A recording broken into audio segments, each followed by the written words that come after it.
And good morning, everyone. Good morning to you this great Saturday morning. And welcome back to PerfWeb webinar series. Of course, I'm your host, Joe Basha. And first and foremost, I want to thank you all for your continued support in making PerfWeb your #1 perfusion education hub. We would also like to remind you that every one of our webinar shows broadcasts are approved for Category 1 CEUs by the ABCP. Please refer to our website, perfweb.us, for a list of ABCP approved webinars for webinar registration and for the amount of Category 1 CEUs awarded for each program. As you know, our programs are free for everyone to watch. You only pay if you need that CEU certificate. We want your participation and for us all to learn together. Also, please give us a few days to email you your certificate. In addition, there is a new requirement. I am going to be emailing everyone that's registered for this program and moving forward I forgot what that thing is called. A monkey. What's that thing called? The monkey? Survey monkey. Yeah, Survey Monkey. And you have to fill out an evaluation and get that back to us. And as soon as you do that, then we will email you your certificate for this program and for subsequent programs. We will also email them to the address with which you registered for the program through. Okay, now click the red subscribe button and become a part of our PerfWeb family. The red subscribe button is right here. Roger's putting it right underneath me. Click the bell icon next to the subscribe button to receive notifications and updates. We are going to be continuously working on improving the end user experience for you. For those colleagues that cannot make it to a meeting for whatever that reason may be, and I think you might have seen our ad, I hope it was somewhat comical for you, but I think that there's some truth to all of that. But anyway, take a look at our flyer and you will be able to acquire all of your ABCP required Category 1 CEU right here with us. As of now, we have 2 primary methods in which for you to participate and to interact with us. The first is the YouTube chat feature. The chat feature is found on the right side of the broadcast if you're in YouTube. And if you're watching it in full screen mode, you have to exit full screen mode. Also, I've sort of learned that it doesn't really work on your phone app. It will on an iPad or on a regular computer. But you do have to be, if you're on a computer or iPad, you cannot be in full screen mode. Also, you must have a Gmail account. So during the commercial break, if you don't already have a Gmail account, go and get one. All we ask is when you chat, please tell us your name, what you do, what your discipline is, and where you practice. I'll be monitoring the chat during the broadcast from this computer that you see here in front of me, the one that I'm reading off of now. The second way is we have a dedicated phone line right here that is accessible during the broadcast when I say that the phone lines are open. Please wait until I say that to call in. We want you to call, and that's a great way to do it because you'll be actually live on the air and we can talk back and forth. And we're also going to be doing a little thing, Dr. Duvall called it Stump the Chump. And I'll introduce our panel here in just a second, but you'll be able to sort of try to guess or figure out or diagnose what the X-ray, the CT, or the TEE may be showing in today's program. Anyway, the number is 281-738-7906. Go ahead and write that down. So if you got a good question, you want to make a comment, you want to participate in this, call in and be live on the air. But please remember, wait until I say the phone lines are open and you see these messages that Roger's putting up. If for some reason I can't answer because somebody else is on the phone, I'll probably just call you back, but try calling back again. We can only take, of course, one call at a time. When you call also, please turn the volume down on the device that you're watching from because there is a normal 20 to 60 second delay over the web, and if your volume is turned up, it'll be somewhat distracting for everybody involved. Your call will be live, but the viewers will hear you 20 to 60 seconds later. Once again, welcome to our show. I'm your host, Joe Basha, and let me introduce you to our panel. To my right, immediate right, is Dr. Lucas Duvall. He's a heart surgeon with DeBakey Heart and Vascular Institute, primarily works at the Houston Methodist, the Woodlands Hospital, Houston Methodist Willowbrook Hospital. Formerly before that, he was in Shreveport at LSU in academia, and he is actually taking all of the sessions today. Your wife, Dr. Michael Duvall, that's M-I-C-A-L, Yes. was going to do the TEE, and then your mother-in-law was actually going to do the X-ray. She's a radiologist, Yes. but there was a family situation that needed to be addressed. But you, I think, are very capable at doing all of these. You're going to get the surgeon view of it. That's what we like. That is what we like. And then to the far right is Patrick O'Toole. You all know Patrick. He's been here many times, perfusionist extraordinaire, been a perfusionist for 20 years, 15 years of that or so practicing, and 5 or so years of that in industry. So he has that crossed experience. I might not have those numbers right. If I don't, you can help me out with that. Yeah, you're right, 20 years. Pretty close. Yeah. Pretty close. And of course, you know him from previous programs. He's kind of become a staple of our show, and he does a great job. So let's start this ball rolling, and let's have some fun with we're starting off with X-ray. So Dr. Duvall, take it away. Good morning. Thanks for joining us, guys. So the way we're going to run through it today is we're going to have a short session on X-ray, then we're going to move to transesophageal echo, and then we're going to finish up with some CT scan, and then we'll throw out some random films to see if you guys can retain some of the knowledge we talked through this morning, and also I'll be happy to entertain any questions. So X-ray is oftentimes underutilized and dismissed these days in the advent of CT scan, MRI, PET scan, etc. Some of the more fancy modalities that are out there. But a plain X-ray can tell you a whole lot of information. It's cheap, it's low risk to the patient, and it's readily attainable anywhere, even at the bedside, so you don't have to transport patients really at all. So when you look at an X-ray, you really have to be concerned about what am I looking at? And I go through the same process every time I look at an X-ray. There are certain things that I go through, there's a certain order that I go through them in, and they each have their own reason. So the first thing I do is I always check to make sure it's the right patient. Many times you get the X-rays loaded up wrong or incorrectly, or the nurse in the room at the bedside, or even the nurse in the operating room has the wrong patient pulled up. And so that obviously can be catastrophic. So the first thing I do is I make sure that it's the correct patient, followed by the correct date of the study. Sometimes when we do these studies, you have multiple X-rays over several days, and you want to make sure you're looking at the one that was just taken. So those are simple things, often overlooked. I made that mistake multiple times as a medical student and even as a resident. So the second thing I look at is I look at the bony structures. You want to look at, I look at the clavicles, I look at the ribs, I look at the trachea and the spinous process to see if it's aligned. If you look at this chest X-ray here, you could see that the trachea, which is here, we'll go over later, is fairly lined up with the spinous processes, which are right in the middle of each of the vertebrae.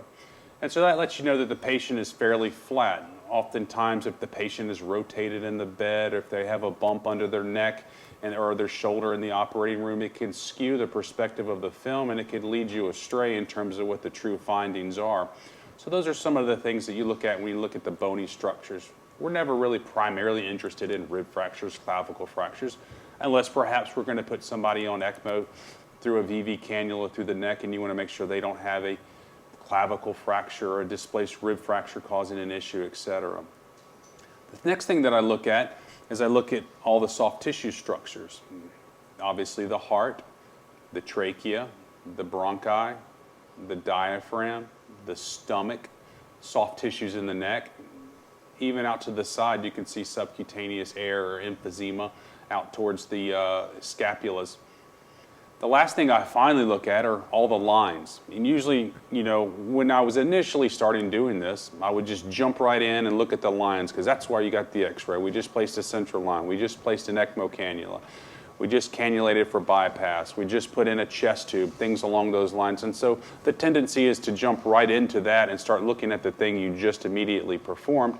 But that's often the mistake you make, is you miss some of the other things that are more important, or certainly could determine the method of your treatments.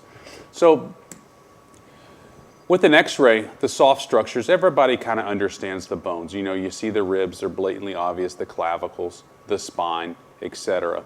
But when you look at the soft tissues, it's kind of hard to determine oftentimes what you're looking at. If the pericardium's been open, the mediastinum's going to be wide, and so you just see this big white blob in the center of the screen. But there are certain things that you definitely want to look at here. And if you look at number 1, that's going to be your innominate artery coming down, your superior vena cava, all in that region, which continues into number 2. And then number 3 on your right-hand side of your screen is going to be the knob or the arch of the aorta as it makes that curve and heads posterior and then down along the vertebra down into the abdomen. Number 4 is what we would call kind of the left lateral border of the heart, or the upper mediastinum. And just below that, you see the pulmonary arteries and the veins. 7 is going to be essentially around the left ventricle. And that's the area when they say talk about inside the box with the gunshot wound to the chest, etc. Right ventricle, left ventricle, those are the structures that can be injured. And I've seen it where they have a gunshot and you're going into the OR, put them on bypass to repair a cardiac injury, and you see the bullet sitting there posteriorly in that section. And so that can help determine where you want to start your inspection in the operating room. Number 8, moving down towards the subsegmental pulmonary arteries and pulmonary veins. 9 would be the right lateral border of the heart. 10 is just kind of into the lung fields where you see the lung parenchyma. And then 11 is down by the inferior vena cava as well as the diaphragm. And then 12 is somewhat down towards the reflection of the pericardium onto the diaphragm and then into this gastric region, which is just below it. This particular x-ray has a couple of different things to look at. We've highlighted here, this is an intubated patient, and the red outline is the endotracheal tube. The yellow outline is the trachea into the left and right mainstem bronchi. There are obviously multiple lines. You see the hyperlucent lines, those are the hyperopaque lines, those are the EKG leads. And then this patient looks like they have some sort of a process primarily involving the left. I would suspect an aspiration or maybe the early stages of ARDS or even a significant pneumonia. But you want to look at everything on there. So identify the patient, look at the bony structures, look at the soft tissues, look at the lines. This is a fairly normal x-ray with the exception of one thing, and it can be very subtle. And so obviously, the more you look at these things, the better you become. You're able to spot certain subtle defects that would be easily picked up on a CAT scan, but you may not always have at your fingertips. So in particular to this patient, we've identified the patient. We know this is the correct one that we've just been at the bedside observing. You can look at the bony structures and do a quick survey. From there you can see that everything is essentially normal. Then we start to look at the soft tissues. I don't really see anything in particular. You can look up towards the scapular region and you can see that there's no air. So if they have a rib fracture, a pneumothorax, perhaps they've had a traumatic crush injury and you're being called in to place somebody on VV ECMO. If you see a lot of subcutaneous emphysema, then of course in your thought process you could think, well, maybe this patient's developing bad pulmonary contusions and that's the reason for the VV ECMO. You can look up into the neck if you've just placed a line and you can see if the line's in the exact place, if it's heading down the normal process or the normal vasculature. The thing that about this, can anybody here discern some of the subtle defects that are in this x-ray? So finally we get to the lung fields. We don't have any lines to look at. That's always the last thing, but to back up one step and let's look at the lung fields. Do you see anything that's abnormal? You know, I'm glad you're doing this today, but yeah, in the left lower lung, it looks like there's, something going on there. I don't know what it would be, if it's a pneumonia or an infection or whatever it may be. I want to ask a very basic question about X-ray, and I'm asking a very simple question, but I've always kind of wondered. X-ray is going to pick up the density of what it's seeing. So when we see a patient, who's got really bad lung problems, we see more white. So in this case, I see a little bit more white down in the left lower lobe. Yep. Yeah, right there. So there's more density, meaning that's disease or that's congestion Fluid or or fluid something. or something? Is that- Pathology of some sort. Okay. So with X-ray, air is white. The more dense the matter, the darker it becomes. So that's why you see the bones light up white and dark. And then out towards the lateral aspect, you could see that the breast are obviously an extensive amount of tissue into the latissimus and the musculature and the skin and the subcutaneous tissue. So that's what creates that outline of the body, that it becomes much more bright on the X-ray film. And then the lung fields, and a good normal exposed chest X-ray should be fairly dark. And when you start to see white areas, whether they're in streaky lines or patchy infiltrates or wedge-shaped defects, then that would indicate some sort of pathology. And you obviously have to tie that into the clinical picture. You never want to jump to an assumption, and you always want to take it in context of the patient that you're looking at, because some of these processes can look the same if you're just looking at a plain X-ray. So this is a lady, this would be a classic example of a patient that presents to the emergency room, a couple of days of shortness of breath, maybe a little bit of pain when she takes a deep breath. What is that black line right there? Do you see that? Is that nothing, or is that just? Yes. I see a pretty distinct line along the. Along It looks the like it's lateral, along- the it's left along- lateral border. Right. I don't know in this projection that it sees anything, but you could see pneumopericardium there. That's where that would show up. Okay. Anytime you see an acute interface between white and dark, that's usually kind of an air tissue interface. And so we'll have a couple of other films coming up that will show something along those lines. Okay. But more specifically over here, in the left lower lobe of the lung here, you have, I would call this kind of a triangular defect here. Pretty distinct borders. That's going to be a classic X-ray finding of a subsegmental pulmonary embolus. Oh, really? And so you get a wedge-shaped infarct where you get lack of flow acutely to the lung, and that's where the shortness of breath obviously comes. You get some inflammation, so you can get the pleuritic chest pain or the pain with deep inspiration, and then you get the non-perfusion of that area of the lung, so it gets congested, full of fluid, and that's why you start to see it as a bright white spot. And so that's just a malperfused portion of the lung consistent with the pulmonary embolus. We usually don't see X-rays like this much anymore just because they're picked up so early with CT scans. They come in with shortness of breath in the emergency room. It's almost always straight to CT scan. And so they're often starting to be treated before an X-ray shows a defect. The defect doesn't show up immediately all the time with chest X-rays. Kind of one of my rules of thumb when I'm looking at patients that are resolving from ARDS, they've been on ECMO and they've showed continued improvement. Maybe their ABGs are looking better. Clinically they look good, but they still have a pretty ugly X-ray. Usually the X-ray will lag behind the clinical picture by several hours, if not a couple of days. And that works both directions. It does, absolutely. So this has a little particularly interesting finding here. We can look and see that the bone structures are fairly normal, nothing obvious here, which is very rare that we see it in our line of work, that we see abnormalities with bone structures, etc. Soft tissues. So we've identified the trachea. You can see the left and right borders of the heart. You can see the diaphragm look fairly normal. There are a couple of subtle findings here, and it's something that you alluded to just a few minutes ago. What are some of the abnormal reasons to have an acute interface between white and dark? If you look at the center of this, you can see that there's an abrupt line here, which on the normal X-ray is not normally there. Right. That doesn't even look anatomical. No, it doesn't. It doesn't. And you also notice, as compared to that normal X-ray, you have what appears to be some air and solid material interface as well. So this is somebody with a large hiatal hernia that has stomach within the chest.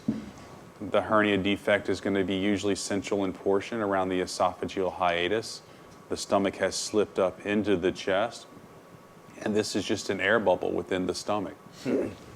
This is going to be colon that's up under the diaphragm. Normally this is where you would see the gastric bubble, the spleen. They all live in this area, not colon generally.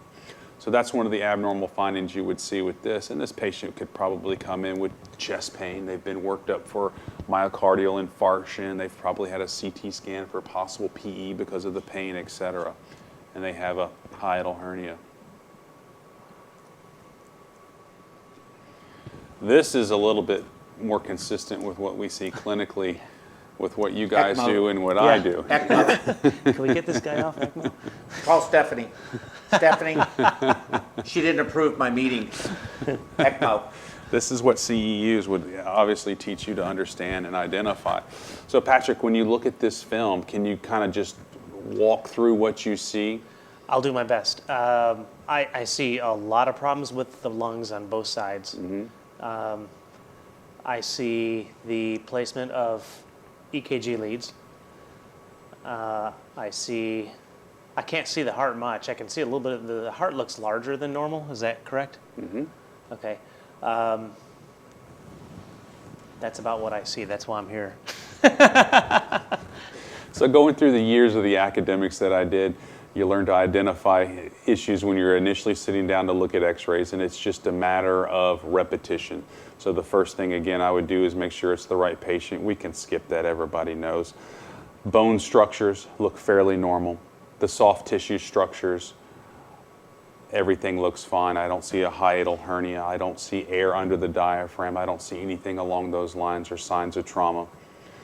Then the lung fields, which you described. You have this big fluffy cloud pattern on both sides involving all the lung fields, which means this is a process involving all of the lungs. So you would not think in this setting this patient has a massive pulmonary embolus, something along those lines. You would think that this is more of an interstitial or a lung parenchyma problem. And then so your differential diagnosis is going to be pneumonias, aspirations, ARDS, could it be COPD, those sorts of things. And so then you just start to describe what you see to better refine your list of diagnoses. And so this is a fluffy white pattern involving the upper and the lower and the middle lobes of all the lungs. I don't see big fluid collections down along the diaphragm on the sides here, which you would often see. And so this would be a picture consistent with an ARDS, okay? And then obviously there are different causes of ARDS. They can be because of a pulmonary embolus. They could be because of heart failure. They could be from a viral pneumonia, bacterial pneumonia, and a chemical pneumonitis from, say, aspiration. Those things. I have a question. Is this patient intubated? Is that what I see in the trachea there? The dark area? So this is certainly the trachea, yes. And you can come down and you can pick out this is going to be the right main stem here. This is going to be the left main stem here. I do not see an endotracheal tube in this patient yet. Okay. You certainly have EKG leads that are there on both chest walls, but this patient is probably about to be intubated. Okay.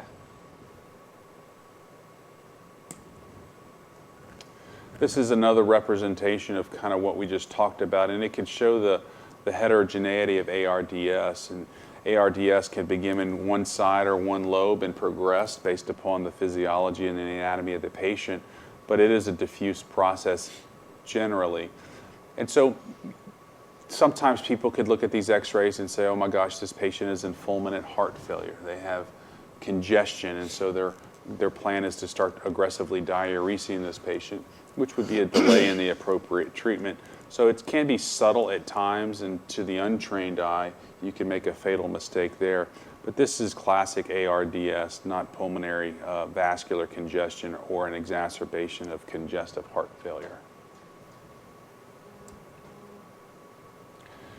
This is a patient that does have some vascular congestion, and it can be subtle to pick out, which is why it's always important to take this in the context of the patient that you're dealing with. If this is a 16-year-old kid that comes in, this may be just related to the poor technique of the film. If this is a 75-year-old lady with a known history of coronary disease, diabetes, frail, has got a depressed ejection fraction, then the findings become pretty obvious. And what you see that's different with vascular congestion versus the ARDS is that you start to see these kind of lines, this cephalization of vessels, where you see these little white hazy streaks that kind of start to emanate from the hilum and go down. Down here in the lower lobes, it's a little bit more apparent. You see this kind of patchy stuff, but it forms, if you close your eyes and imagine, little lines, and that's just the edema in the vasculature. So this would be vascular congestion, fluid overload, CHF exacerbation.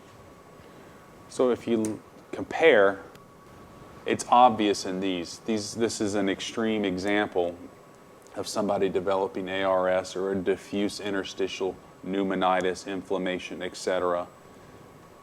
And so that big heart, go back to that image. So Patrick was commenting about that. You've got that, down at the apex, big heart. Is that predominantly just from pulmonary hypertension, right heart failure, or right heart dilatation? It can be. So what causes a widened mediastinum or an enlarged heart? Dissection. I mean, You could have dissection, yes. You could have a large pericardial effusion. Yeah. You could have just cardiomegaly from long-standing CHF. If they dilate the ventricle, obviously over time the pericardium will accommodate. You could have a bleeding issue from a dissection, a perforation, a rupture, things along those lines. But given this setting, this is probably an elderly patient that's got long-standing heart disease and has developed ARDS, and the cardiomegaly in and of itself is significant, but you have to put it obviously in the context of the patient that you're seeing. They may have had cardiomegaly for years, and it's been asymptomatic. So it's not necessarily. So it's not necessarily an acute thing. Oftentimes, cardiomegaly or an enlarged heart shadow is not an acute process, because the pericardium, as we know, is a confined sac, and it's pretty fibrous in its nature. And if you have an acute process that puts fluid there, they're going to come in because of tamponade rather than just an enlarged mediastinum or heart.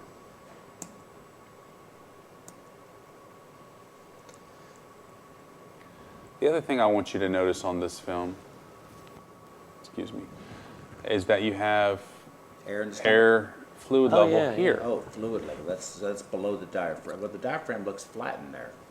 The diaphragm does look a little bit flattened there, and that's likely because they have some COPD changes, which it looks like they do. It's kind of hard to see the projection here, but they probably have some COPD changes, which causes the diaphragms to flatten as the lungs hyper-expand to accommodate the COPD changes. But given in the context of this patient, if I were to tell you this patient came in acutely with abdominal pain, epigastric pain, and you see that plain film there, you could think this is free air under the diaphragm, therefore they may have a perforated ulcer in the duodenum or the stomach or something along those lines. If they tell you they've been retching and vomiting and their x-ray starts to look like this, and then they also have that air fluid level under here, of course you're going to want to start thinking about they're going to develop a chemical pneumonitis, because like we mentioned earlier, the chest x-ray will often lag behind the clinical picture. So if they continue to deteriorate from a respiratory standpoint, you may want to initiate VV ECMO or something along those lines earlier rather than later, because you know the process that's developing. What do you think is going on with this picture? Oh my God. I know what that is. Anesthesia gave too much fluid. This is definitely anesthesia's fault. Well, I don't know. It looks like there's dispersed fluid everywhere. I can't see much of the heart. I can see a little bit of the right side of the heart, which looks large to me at first glance. And there's no real clear outline of the lungs. So I'm going to take a wild guess and say this would be more of an edema situation. Am I correct? Well, I think it's pulmonary edema, but I think it's because the heart is stuffed. So let's see. So stump the chump, okay? So let's see. So I mean, I think Am I the chump? It wasn't. See, I'm the chump too. Okay. We're bilateral chumps here, okay? So what is it, doctor? So you're exactly correct. And it's and it is not a random guess. You made a very educated guess. You were just, I asked you what you saw, and you started to describe what you see. And oftentimes that will lead you to the answer. So you don't have to look at this and pontificate and rub your forehead or your chin and say, this patient is fluid overloaded, they have pulmonary edema. I would have ordered. It doesn't have to be that CVDH. complicated. But Yeah. what you described is exactly correct. You don't see the heart borders very well. Why is that? Because there's stuff blocking it. The pulmonary hilar Okay. get congested, full of fluid, and so they become a lot more white on the x-ray, and so it blurs that distinctive line. You see that the heart is huge, so this patient probably has long-standing congestive heart failure, dilated ventricles, which lend themselves to CHF exacerbations. You also see the cephalization of the vessels, where you see the streaky lines kind of radiating out in kind of a starburst pattern into the periphery. You don't see large pleural effusions, which oftentimes CHF patients will have, but in acute vascular congestion situation, they may not have developed yet. So you're exactly right. You can see that the trachea is midline. You can see the right main stem. You can see the left main stem here. And then you can see these hard white lines right here, right through here. Yeah, I didn't notice. Could be fluid that's beginning to accumulate in the fissures of the lung as well. And so, given enough time and sitting down and just kind of writing down your thoughts on a piece of paper, you'll come up with a diagnosis most of the time. And then obviously you put that in the context of the patient.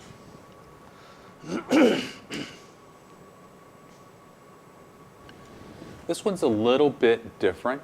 Some of the same processes we've described, but presented in a different way. And so I can tell you that the etiology of this process is going to be a little bit different. So again, Patrick, describe what you see in this film. Okay, the lungs look pretty, I don't know, the right lung, I'm really stumped on this one. What do you see, Joe? Just talk about it. What do you see? So Well, the method I go through, again, just for you guys at home, write this down and stick it on a note card and put it in your pocket, and every time in the OR they pull up an x-ray. If you're at the bedside in the ICU running an ECMO circuit and they pull up an x-ray, I look at the bone structures, normal. I look at the soft tissue structures and describe what you see in the soft tissue. Mm-hmm. I think that if you take a stepwise approach every time, you don't get overwhelmed with everything that's going on. Yeah, I was going to say, we had a whole show on checklists just a couple weeks ago, and it sounds like you have a mental checklist for sure that you start with. You asked Joe to go, hey, Joe, go start your plane up, let's get out of here. Yeah. To me, that's completely overwhelming. I don't know where to start. And so what do? You pull out the checklist and you run the checklist. And then once you run the checklist, everything seems to work and a miracle has happened. And even then, check the fuel gauge. Check the fuel. Yes, check the fuel. I knew that was coming. Okay, so do I see that same wedge in the right, like middle lobe, where it's a pulmonary embolus? You're talking about this opacity here. Yes. I noticed that too, but I couldn't tell if that was Is that vascular that same or wedge if that was thing that you were talking about, or is it something else? So let's back up. Let's start with the soft tissue structures. You want to jump to the pathology, and I think that would probably be a mistake. Okay. And so let's talk about it. We see the trachea. You see the trachea coming down the midline. You see the right main stem. You can see the left the left main stem coming down there as well. And then you see the heart border. You see the right heart border fairly well. You see the left heart border fairly well. You can see the diaphragm here.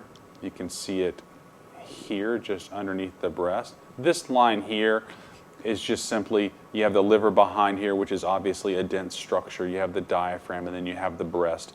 And so I think that this interface that you see here, that oval-looking portion is just tissues overlying each other, so I don't think that that's anything of significance. What are these two kind of bright structures? Let me just point for a minute. You see that one? EKG pad. You think that? Yeah. So those are the clips that attach the EKG leads to the patient. Oh, okay. There's just no wire on So the them. balloon pump leads, et cetera. Okay. Yeah, that's it. And you can see the wire. The wire is running straight here. Okay, now I see it. Yep. Here's one over here. Okay. So that's that. And oftentimes with these, since it's all these are all digital images now, you can adjust the contrast a little bit, which we can't here. So if you want to start, now we're on the lung fields. What do you see in the lung fields? see, the right lung is congested, the left lung's not. And it's got that one, it's got several areas, but that particularly that one large area in the middle portion of the right lung right there, you know, all I can tell you is it just doesn't look normal. Well, So then if I'm curious about this little section right here. Let's focus on. You want to start with the left? Okay. Can we focus on my? Yes. Can I have my part answered? Yeah. All right, Joe. I'm getting sensitive here. You got the baton. Run.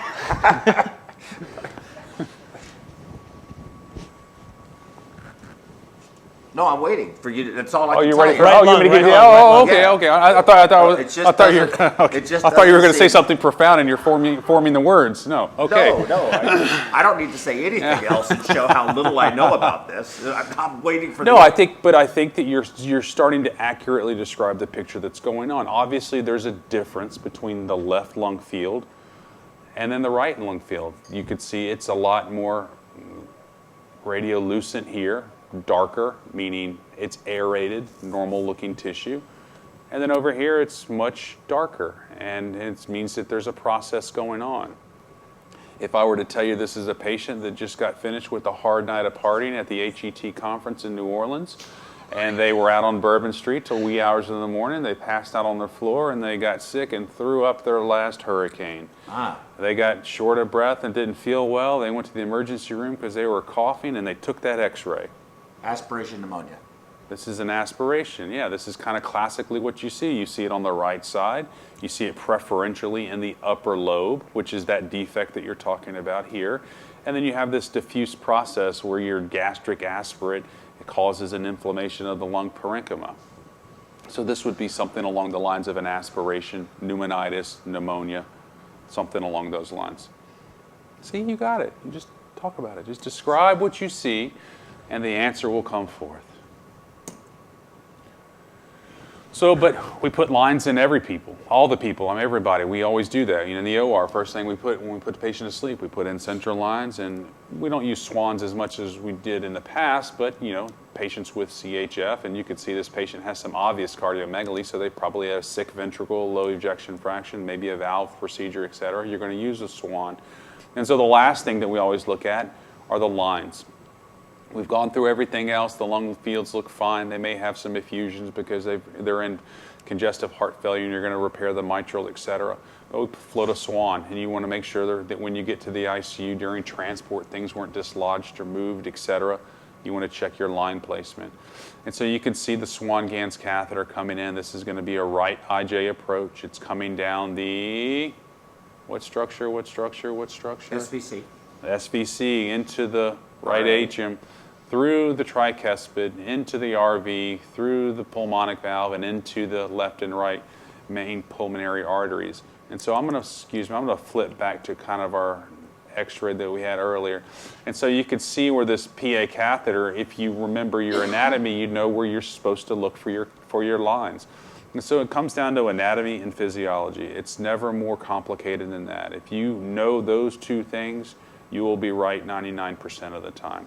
And so we know that the IJ comes down this way into the SVC, into the right atrium, right ventricle, then up into the PA, pulmonic valve, which is going to be a little bit lateral to where the aortic valve is on the left side, and into either the right main PA or the left main PA. And whether or not you fully wedge the catheter or float the swan or not is kind of an individual practice decision. But I would say that on this x-ray, this catheter is wedged.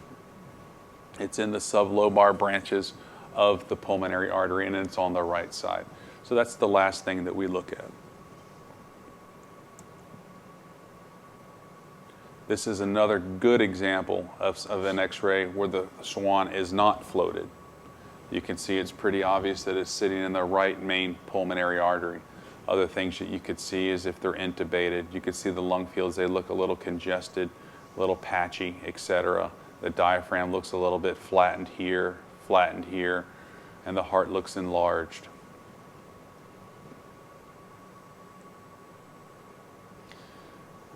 Probably 95% of the time, for whatever reason, the PA catheter ends up on the right side.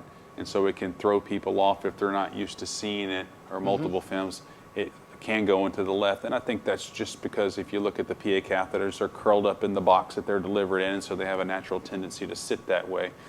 And so they oftentimes just go off to the right. But this is a perfect example of a pulmonary catheter that's in the left side. Does that matter clinically? I mean, the pressure It would be the same, right? No, the pressure should be the same unless they have some anatomy on the left side. If they have a pulmonary embolus on the left side, you obviously shouldn't be putting pulmonary catheters in those patients. But if they have a large effusion on one side and their mediastinum has not been open, or their pleura has not been open, they could have some slightly elevated pressures. But I think it would be very subtle, and it would be difficult to pick up, and you wouldn't really have any way of knowing unless you have simultaneous measurements of the other side. Right. So I wouldn't think that And it can matters. occlude. You would have to wedge it, wouldn't you? You would. Have to, otherwise, Yeah. it's, 'cause Yeah. it's a closed system, so Yeah. it's going to pick up both sides, Yeah. whatever the higher pressure is. This is a catheter in the red tip here. This is the pulmonary, pulmonary catheter heading straight out. And I'm not sure what they're pointing out here with the blue arrow. I think that it, in this projection you can't see it, but it takes a coil in the atrium as well, which you obviously want to avoid. Yeah. You don't want to tie it in a knot. So, this one's a little bit different. Have you ever sutured a Swan in? I have, but I caught it before we left the OR. That's I did. I always check it. It was, I distinctly remember, it was a mitral valve repair. We ringed the tricuspid. So normally I would have gone through Sondergaard or Waterston's groove and opened the dome of the left atrium. Instead, they had bad tricuspid insufficiency, so we ringed it. So I had to go through I did a transatrial approach and transeptal approach. And the Swan catheter was already in there. And just simply taking out the cannulas and closing up our hole in the atriotomy, I caught the Swan. So one of the last things I always do is I always pinch that just to make sure that catheter is mobile and it's not involved in the suture line. I've heard obviously anecdotal stories. I've had one of my mentors had to take a patient back to the operating room to reopen the sternotomy because the PA catheter was sutured in place. So Can't blame perfusion for that. No, you can blame anesthesia though. Yes, you can always blame anesthesia. You can always blame anesthesia. That is the perfusion mantra. So Patrick, this is a good film where the EKGs are not really obscuring anything that you want to see. And so you can look at the bony structures, you can look at the lung structures, and then we'll just skip to the end and go straight to the lines. And so you can see that this patient is not intubated. They don't have any central venous catheters that I can tell. They may have something in the groin. But if you look at the mediastinum, you see something that's unusual. And because you did a diligent job of moving all the lines and stuff out of the way, not to obscure your lung fields, you notice that you see this little thing right here. What do you think that is? Did someone leave a needle? That's a good question. I've seen that. I've been fooled. The patient was laying on a cap to a syringe, or they had something radio opaque sitting behind the patient, a foreign body of some sort, and it looks like they've swallowed something, or they've been shot and we haven't found the entry room in a trauma situation. You know, bullet entry could be easily missed, but that's not what this is in this case. Okay. Joe. It does. I will take one more guess. Okay. I'm not going to guess what it is, but I'm going to say it's a foreign body. Sure. For sure. Okay. Go ahead, Joe. It's the tip of a balloon. It is. And Oh. Yes. All right. Now it Yes. makes sense. And so when we get to the ICU, you know how this works. Everybody crams in the elevator, takes the ride up to the Yeah. ICU, and then everybody gets everything plugged in, and we're chomping at the bit to start cleaning the room and get our next case going. But we sit and we wait and we wait and we wait and wait for X-ray to come, and they shoot the X-ray, and then we look at it. And this is one of the things that we're specifically looking at. What is the position of the balloon pump? Because you know as well as I do, that's one of the easiest things, dislodged, moved, etc., during transport of a patient. You know, most common places when you're taking them from the operating room table to the ICU bed. That's the most common way for these things to get caught, pulled, tugged, etc. And it doesn't take much. You know, a centimeter matters. And so In the operating room, you know, we obviously put the transesophageal echo down. We're running the wire up. The anesthesiologist is able to see the left superior, the left subclavian, and we're looking at the takeoff there and where the wire is in the tip of the balloon. And then we know the balloon pump is in roughly a good position. If you notice, some surgeons, before they put the balloon pump in, they'll take it out and they'll hold it up on top of the body to kind of get an idea where the knob of the aorta is and where the balloon tip should be. And they kind of take it along the patient and they look at where the area on the catheter is that is at the end of the sheath. And so you have kind of a rough idea where you need to start. So you can send the balloon pump up the artery until it's at about that position, and then you start looking for it on the echo, et cetera. So is this one in a good position or a bad position? Explain what you see there as far as... Yeah, so what am I looking at when I look at this picture? So obviously I look at the lines are the last thing, and I don't see any central lines, and so this patient has a balloon pump in. And so if you remember the anatomy,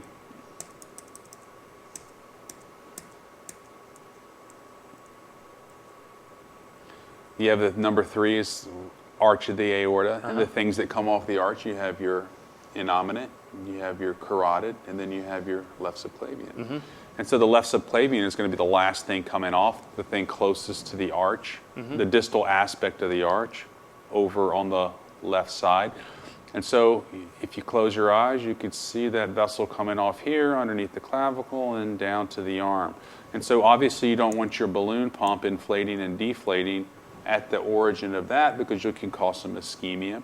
You can cause a vertebral artery to go down or send thrombus if they have some atheromatous or calcific disease there. If you've just done a lima to LAD anastomosis on your cabbage and they have a balloon pump for postcardiotomy syndrome, then obviously you could cause some damage to that graft or hinder the flow in it. So you want to have it just distal to the left subclavian artery. And in here you have the arch coming around. This is going to be the descending thoracic aorta, and you can kind of imagine that it's kind of going here and hugging the spine down into the abdomen. And so that vessel should be coming off right here. And so you want the tip of your balloon just below that, not to impede the origin of that vessel. So this balloon is appropriately placed. Some people will measure, they'll say it needs to be at the second intercostal space, etc. And that's where you get back to the thing, one of the things we talked about earlier with the technique of the film.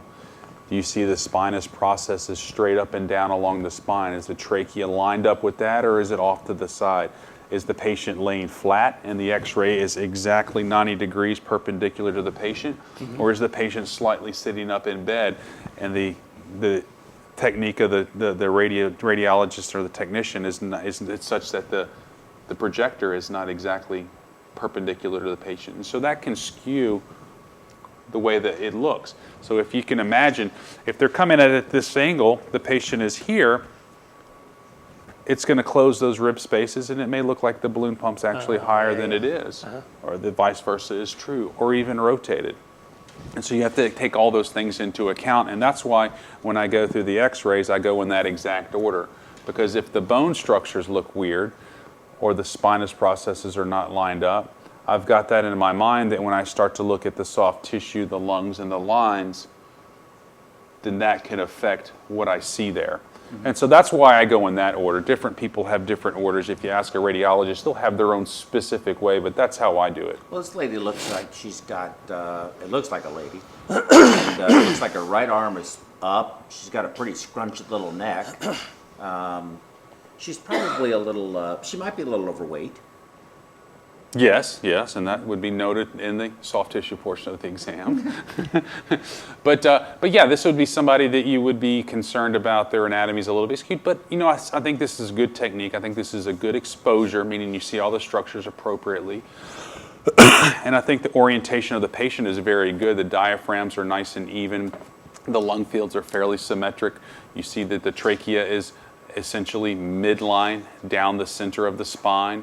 It's not rotated. The other things you could look at are the heads of the clavicle, and then also over here in the humerus and the scapula, how those things can look a little bit different if it's rotated. So those are all the things that I look at, and so I can safely say that this balloon pump is in an appropriate position, and this is a good quality x-ray. And this is just a diagram of where you would expect the, the course of the balloon pump to be. So obviously, this patient has had a CABG, and this is balloon pump is High. in the aorta. Yes, you could see that it is. You see the course of the aorta. That's where you expect the balloon pump. You see the sternal wires are in place. The patient obviously looks like they have some vascular congestion. You can see the endotracheal tube is in. I would say that this endotracheal tube is a little high because from where I'm sitting, the carina I see is essentially right about here. It may not be quite so high then. And then you can tell that the balloon pump's in the appropriate position. You can see that the Swan Ganz catheter is in the right main PA, or even actually in just the distal main pulmonary artery. And so this is a pretty typical post-op chest x-ray in a patient that's had a cardiotomy and it has a balloon pump.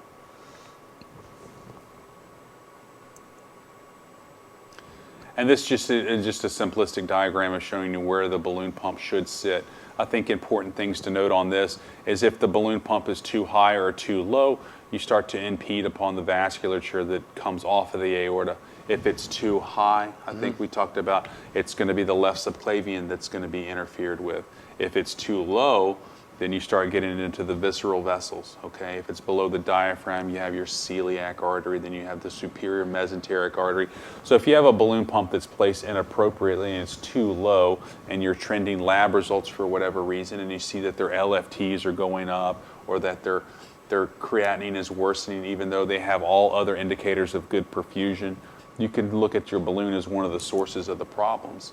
And these things are not benign. These are inflating and deflating in an aorta that may or may not have disease. So Right. if you have some atheromatous disease inside the aorta and that balloon is just pounding away at it, you can see how small portions of that could break off and become emboli.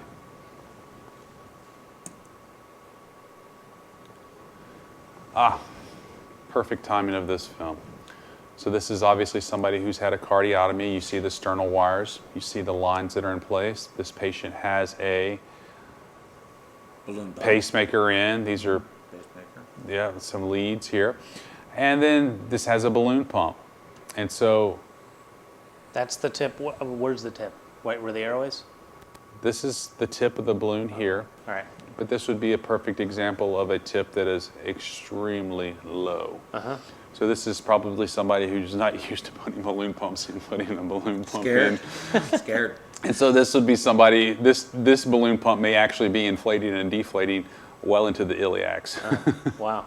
So that would be quite a red flag. So if you get your x-ray and you don't see the balloon pump lead or the tip of the balloon pump in there and you know you just placed a balloon pump, get a KUV.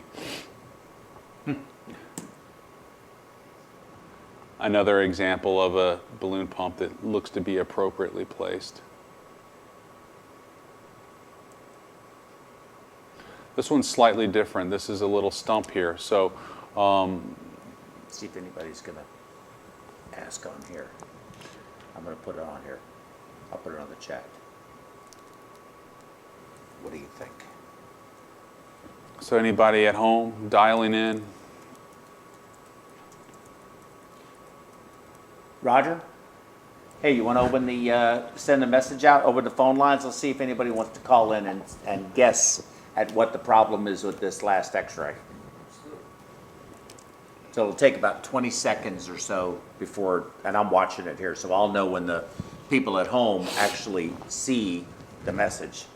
So these are really interesting x-rays. I'm looking forward to the TEE, but and the CT. The CT. This is, I mean, you don't realize how much you don't know until you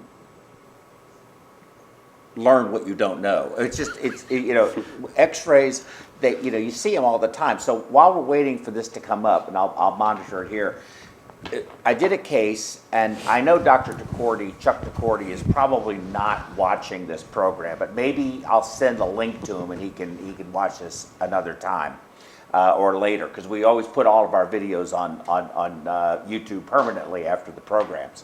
But sometime prior to this procedure that I had done, keep in mind this is going back a lot of years when you could get away with this kind of stuff. And but another surgeon had left a bulldog on the circ graft and had to take the patient back to remove the bulldog.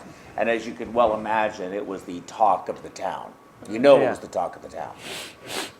So him and I did this case together, and it was a 4-vessel coronary, and patient was doing just fine. And the routine was they would take the patient, do the X-ray in the OR, and then take the patient to the ICU, and then the X-ray would come and put it on the view box in the back between where the ICU nurse's station was and where the coffee machine was, or the coffee pot. So Dr. DeCordy left, and I told the guy, I said, I need you to take 2 X-rays, okay, if you don't mind. And he goes, yeah, sure, Joe, what you need me to do? I said, okay, so take the good one. Don't get them mixed up, though, okay? You got to take the good one now. They took the good one now, and then I took 2 bulldogs, and I placed them on the chest in various positions, and he shot the second film. I said, that second one is the one I want you to put up on the view box. So he said, okay, no problem. So we were sitting there, we were having a cup of coffee, whatever, and he came by and he said, Dr. Cordy, X-ray's up. He goes, oh, okay, thanks. I'll be right back, Joe. So he left, and he came back, and he just was white. He was white as this sheet of paper that you have right here. And I said, what's wrong? He goes, go look. I mean, I just can't believe it. So I said, go look at what? He goes, just go look at the X-ray. So I went back, and the guy was there, and I said, switch it. So he switched it for the good one, and I said, X-ray looks fine. He goes, Joe, you're blind. So, walked back there, and he looked, and he goes, what the hell? What the hell? I ran, we laughed and laughed and laughed, showed him the second X-ray. He was none too happy. Okay, anybody get a call in? I don't see the thing come up yet, Raj, on the... It came up. It did? Uh-huh. Oh. I took it out already. Oh, you did? Yeah. Oh, okay. All right, well, let's just keep going, and then All right. hopefully somebody will call So in. this one is a good film. This shows a lot of different things. And so if you look at the bony structures, they all appear relatively intact. I don't see any bad fractures or anything like that. So let's move on to the soft tissues here. And then what you can see here is when you look out here, you do see subcutaneous air and emphysema here. These lighter areas that are within where the latissimus and the chest wall are is subcutaneous air, emphysema. So this patient probably has had a traumatic injury, or they've had a line insertion that went bad, or something along those lines. Anesthesia, again. Again, it's anesthesia, and the surgeon has fixed this. And so this patient came in respiratory distress, they got intubated. So now we're starting to look at these other midline soft tissue structures, and then the lungs, and then we'll get to the lines. So there's obvious discrepancy between the left and the right lung fields. This one is very, very, very dark. This one is very, very, very white. So there's something going on preferentially between the left and the right lungs. Which one is normal, which one is abnormal? Are they both abnormal? And if so, in what way?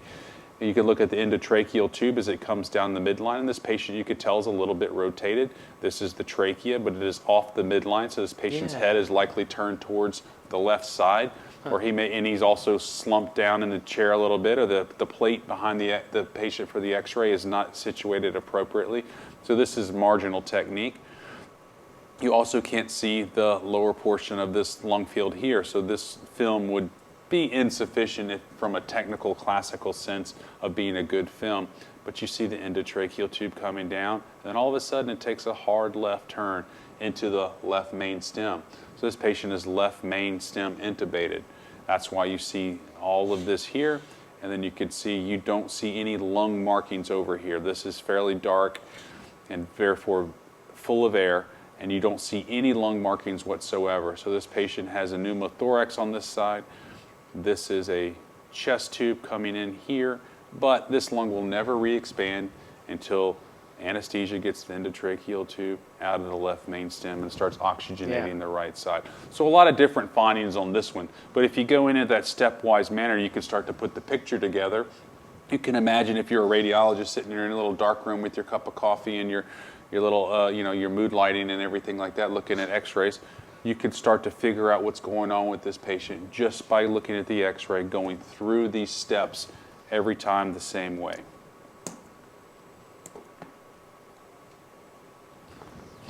This would be a great call-in film if anybody's able or available to call in.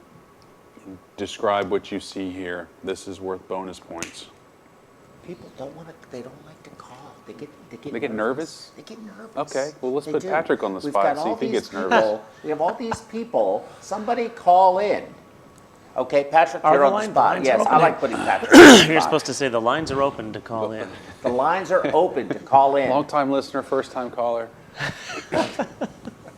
Well, Do they I'll win tell a you, prize? Do they win a prize? Yeah, they probably get the CEU credited to them. You mean I'm going to start with the. you will get a prize. I'm not saying what the prize is. Prize will be a surprise. It's a surprise. So call in. If you call in, there'll be a surprise. I'm going to start with the process that you've been talking Okay. about. Let's talk about bone structure, and I don't see any damage to the bones. I don't see any, Good. anything interesting there. Correct. To me, the heart looks slightly enlarged. Yeah, pretty much enlarged. So we have some congestive heart failure. Okay. The lungs look pretty good to me, but I see two things that step out. One is that I don't know what that is. Mm-hmm. And then there is this outline of a very dense piece of something that I don't Very know good. if that's Okay. a line or what. I also don't know what that entire mass is now that I Sure. think about it. Okay, so that's good. So, yeah, this is a good X-ray. This is it could be a little bit wider, see all the way out to the end of the chest wall on either side, but this is a good film. You can see that yes, the bone structures are in fact normal. This pericardium could be a little bit enlarged. It also seems a little bit elongated. So this is probably a tall, thin person as well. The diaphragms are not flattened. Oftentimes you can see the diaphragms flatten in somebody with COPD or emphysema, and that will stretch that mediastinum, and therefore the cardiac silhouette is going to be elongated rather than kind of boot shaped like you would see in somebody with a CHF. So that's a good, healthy diaphragm, right? So yes, this Okay. is a good healthy diaphragm. So we're moving on to the lines here. We see the endotracheal tube. It stops right here, and you can see the left and right main stem here. So this is just a centimeter or two above the carina, which is where you want the endotracheal tube to be. This, I know just from experience, this is going to be a defibrillator pad most likely. Oh, okay. And so this is somebody who probably came in a code situation, maybe had a shockable rhythm. They had the pads on them for defibrillation. And the other one may be way down here. We just can't see it, or it may be out here on lateral on the chest wall, inappropriately placed. But this is also a balloon pump, and this balloon pump is obviously too high. Yeah, okay. I thought it would look like a balloon pump. So you really but get I two thought it was choices so- as to where this balloon pump is going. It's either going in the carotid on the left side, or it's going in the left subclavian. And based upon where this is headed, this is probably going into the left carotid. So this person may not wake up very well if, Yeah. in fact, this balloon pump is functioning. Wow.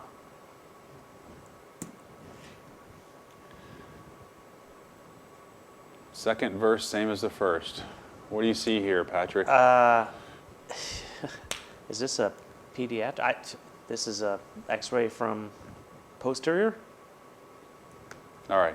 This is not something I can comment on. This looks crazy to me. So let's go through it in the way we talked about, bone Yeah. structures. So Bones- bone structure to me looks completely. No, I don't see any fractures or anything, but it looks different to me. Okay. It looks like maybe I would guess this could be a posterior X-ray, maybe. Well, in general, these are going to be AP films. Okay. And that means that the X-ray is coming anterior to posterior. The patient has the plate behind them, in between them and the bed usually, and that's Right. an AP film.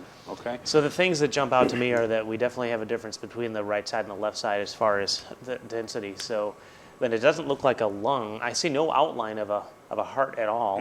I see no outline of a lung. So I guess this is a edema situation, but only on one side. It's a very odd X-ray. It's a very odd X-ray. A lot of different things going on. You see the patient's arms are above their head. So you mentioned that the bone structures look abnormal to you. You see the clavicles are rotated up because the arms are above the head. So Okay. it looks a little bit different from that perspective.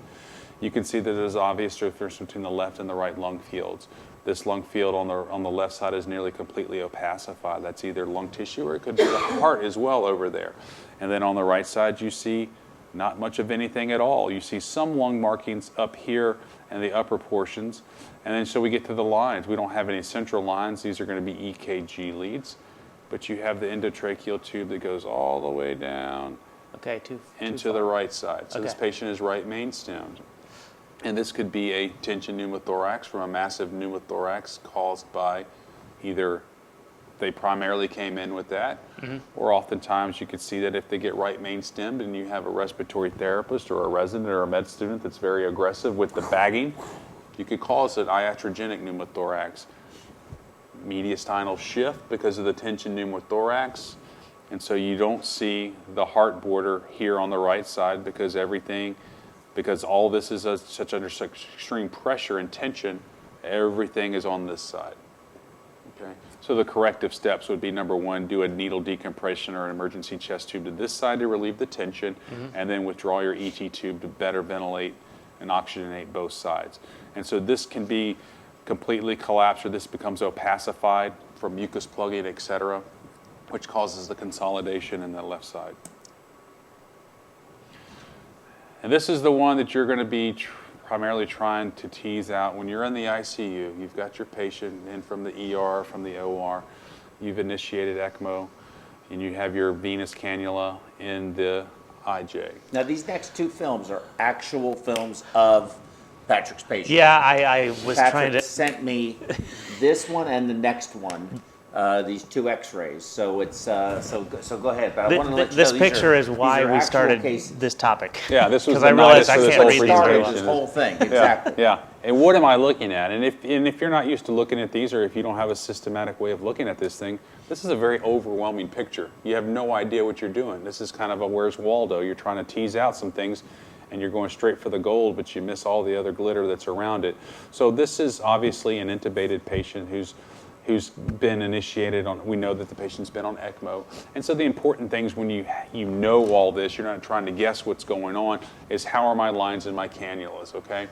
And so the things that we're looking for are central lines if they have them, endotracheal tube if they have them, but most importantly for you guys that are at the bedside handling these sorts of things or initiating ECMO and worrying about your flows and et cetera and your oxygenation status, one of the things you check is your cannula position to see if everything is okay. So this patient has one of the Avalon cannulas in the IJ, and the couple of things that you want to look for are where are the two tips, where's the side port and where's the distal tip, are they in the appropriate place, and therefore is the cannula functioning properly.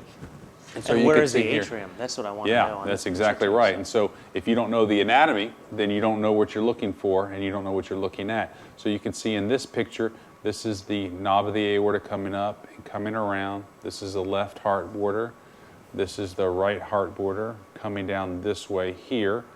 And when you start to have structures on top of structures, it can blur it a little bit. And this is where it's nice when you have a digital image, you can mess with the contrast and invert the image, etc., to help see those subtle things.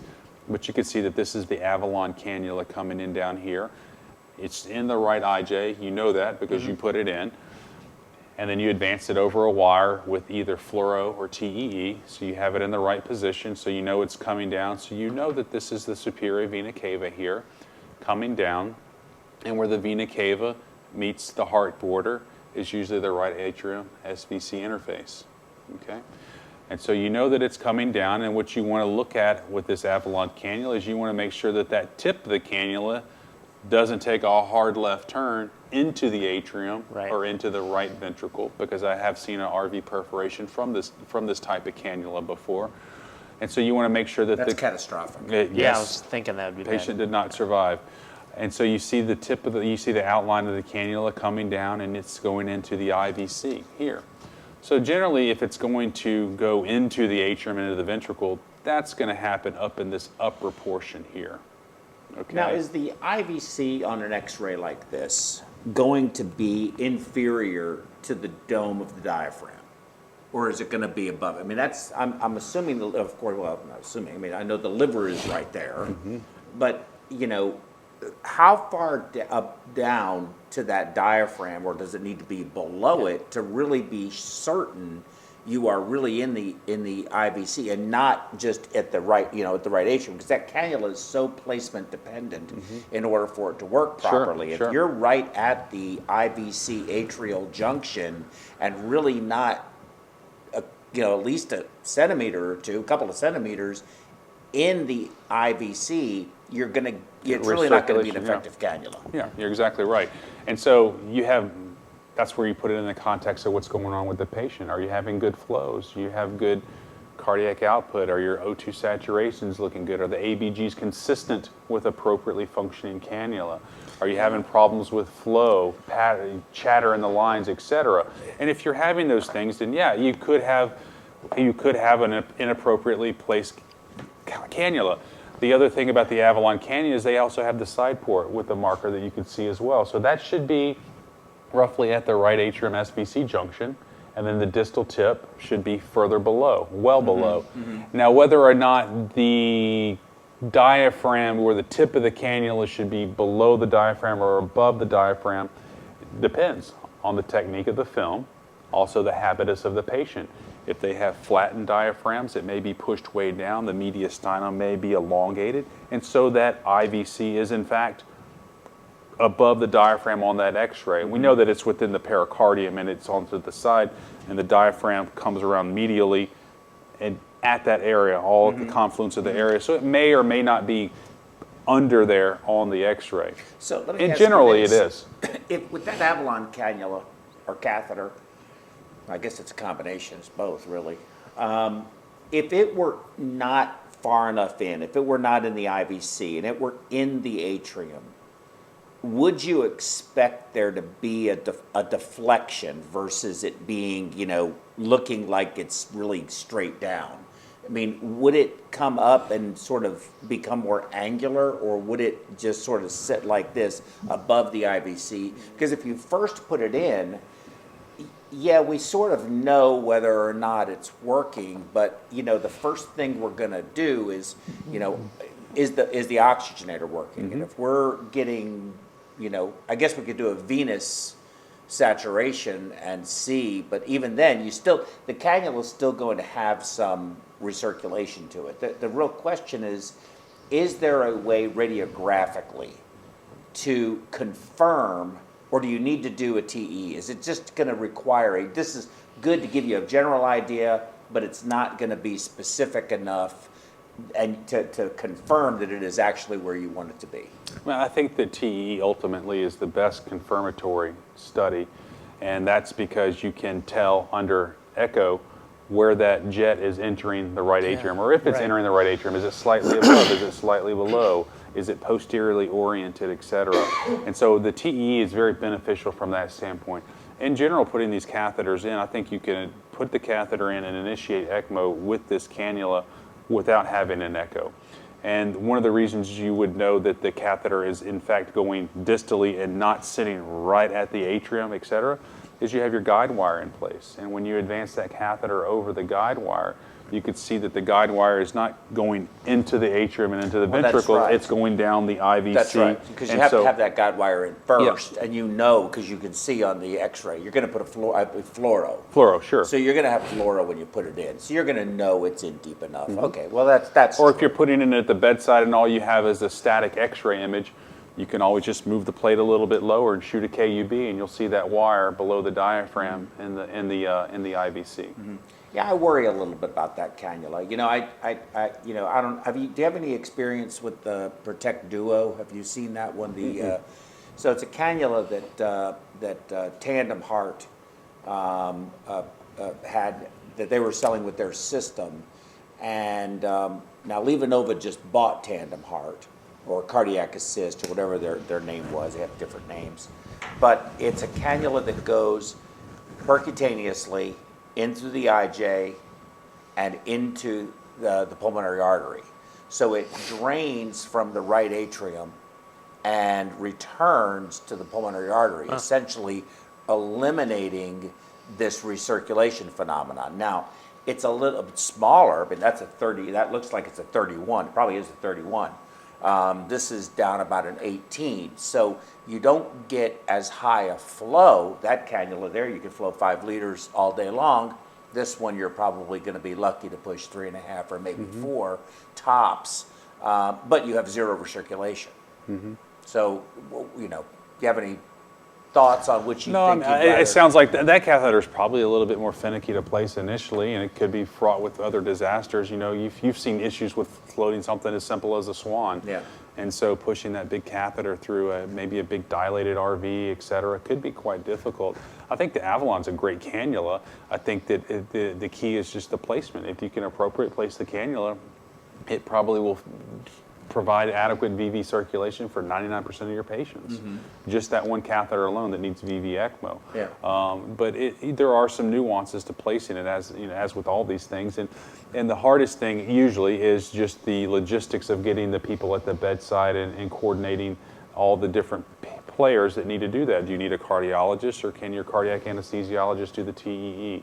Can they get that up to the bedside quickly? Can you do portable C-arm on the beds you have? Are they in the ER on a gurney, or they have to move them to something where you can X-ray through? You're going to do it with plain films. I mean, you know, everything is kind of institution specific in terms of what you have at your disposal to putting these in.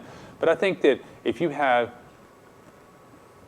understand Seldinger technique, if you know the anatomy, you can verify that you have a wire going into the SVC, into the IVC.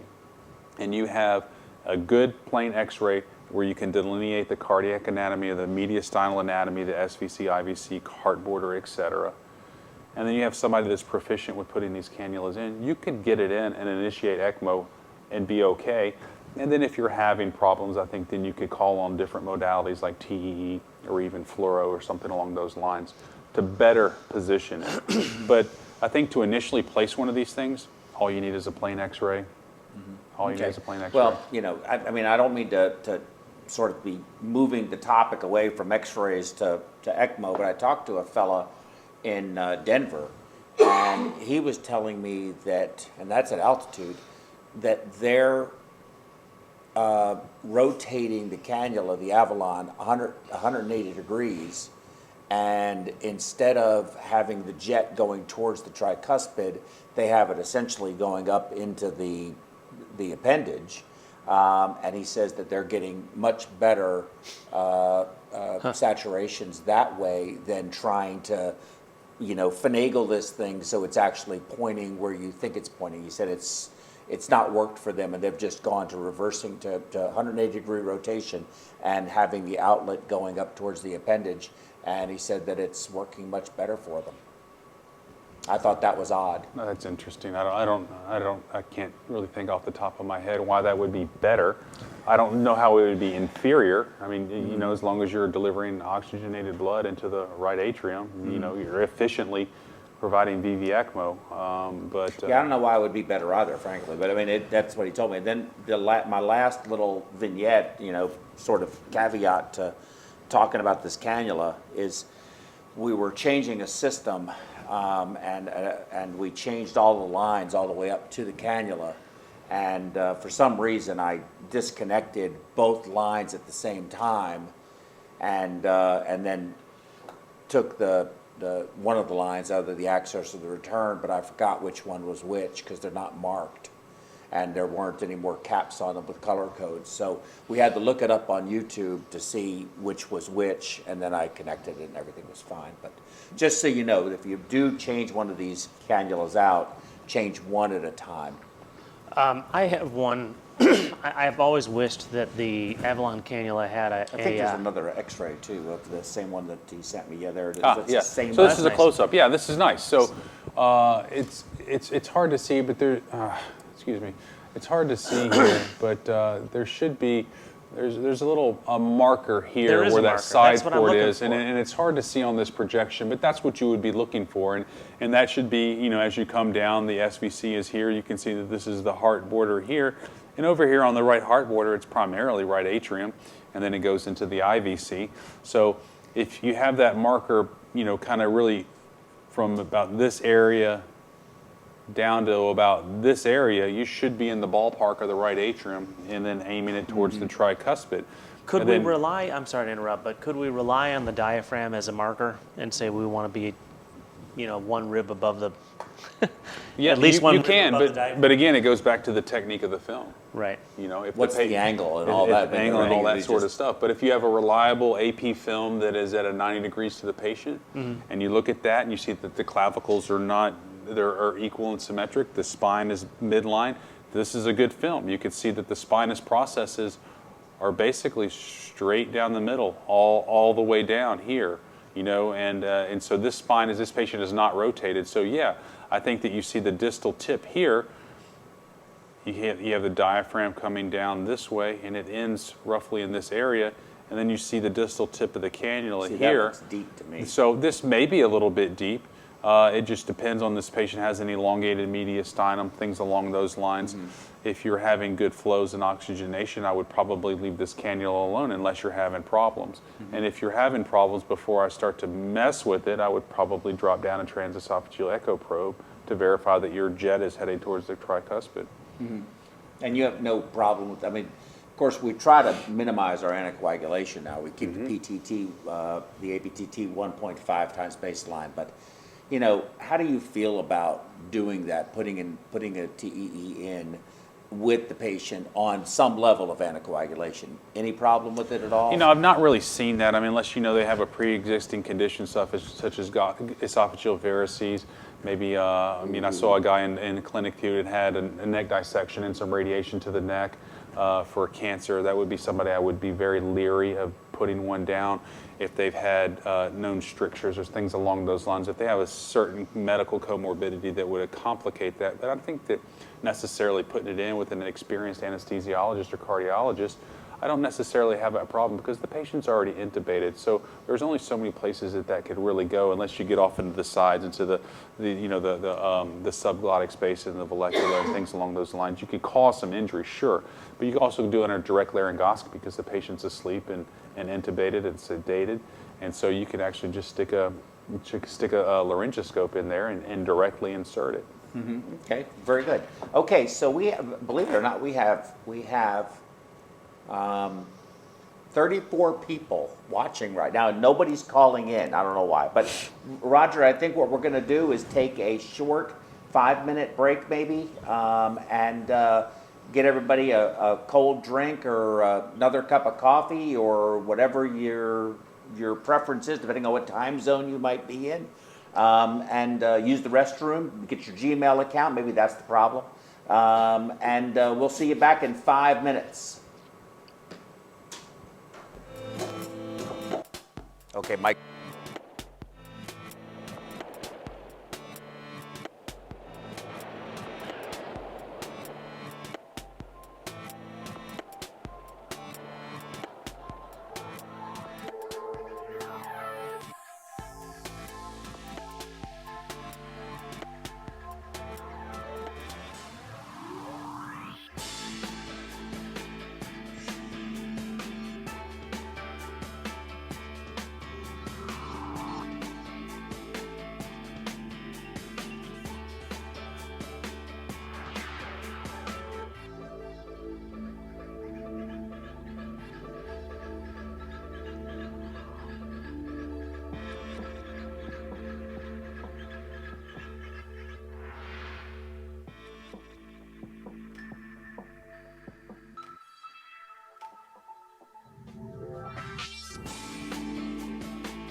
Stephanie with HET Perfusion. Oh, okay. We have an open heart 1 month from today, 9 a.m. start. Oh, really? A single vessel off pump? No problem. Thank you. Hey, Mom, can you bring me a sandwich?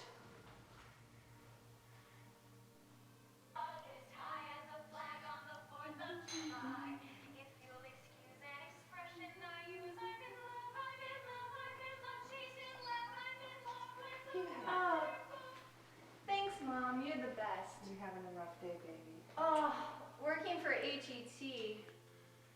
So hard, huh?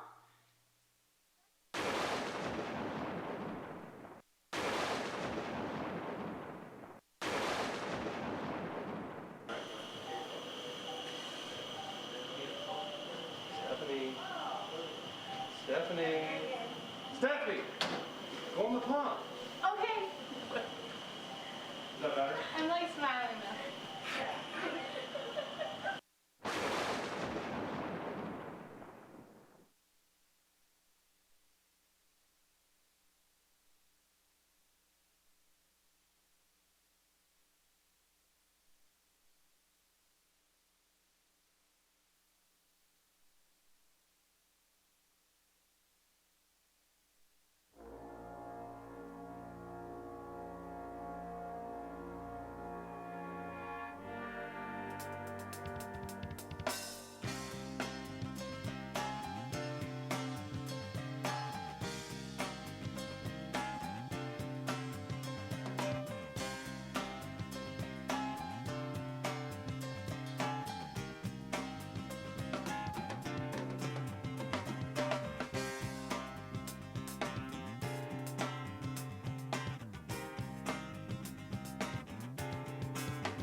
Not yet.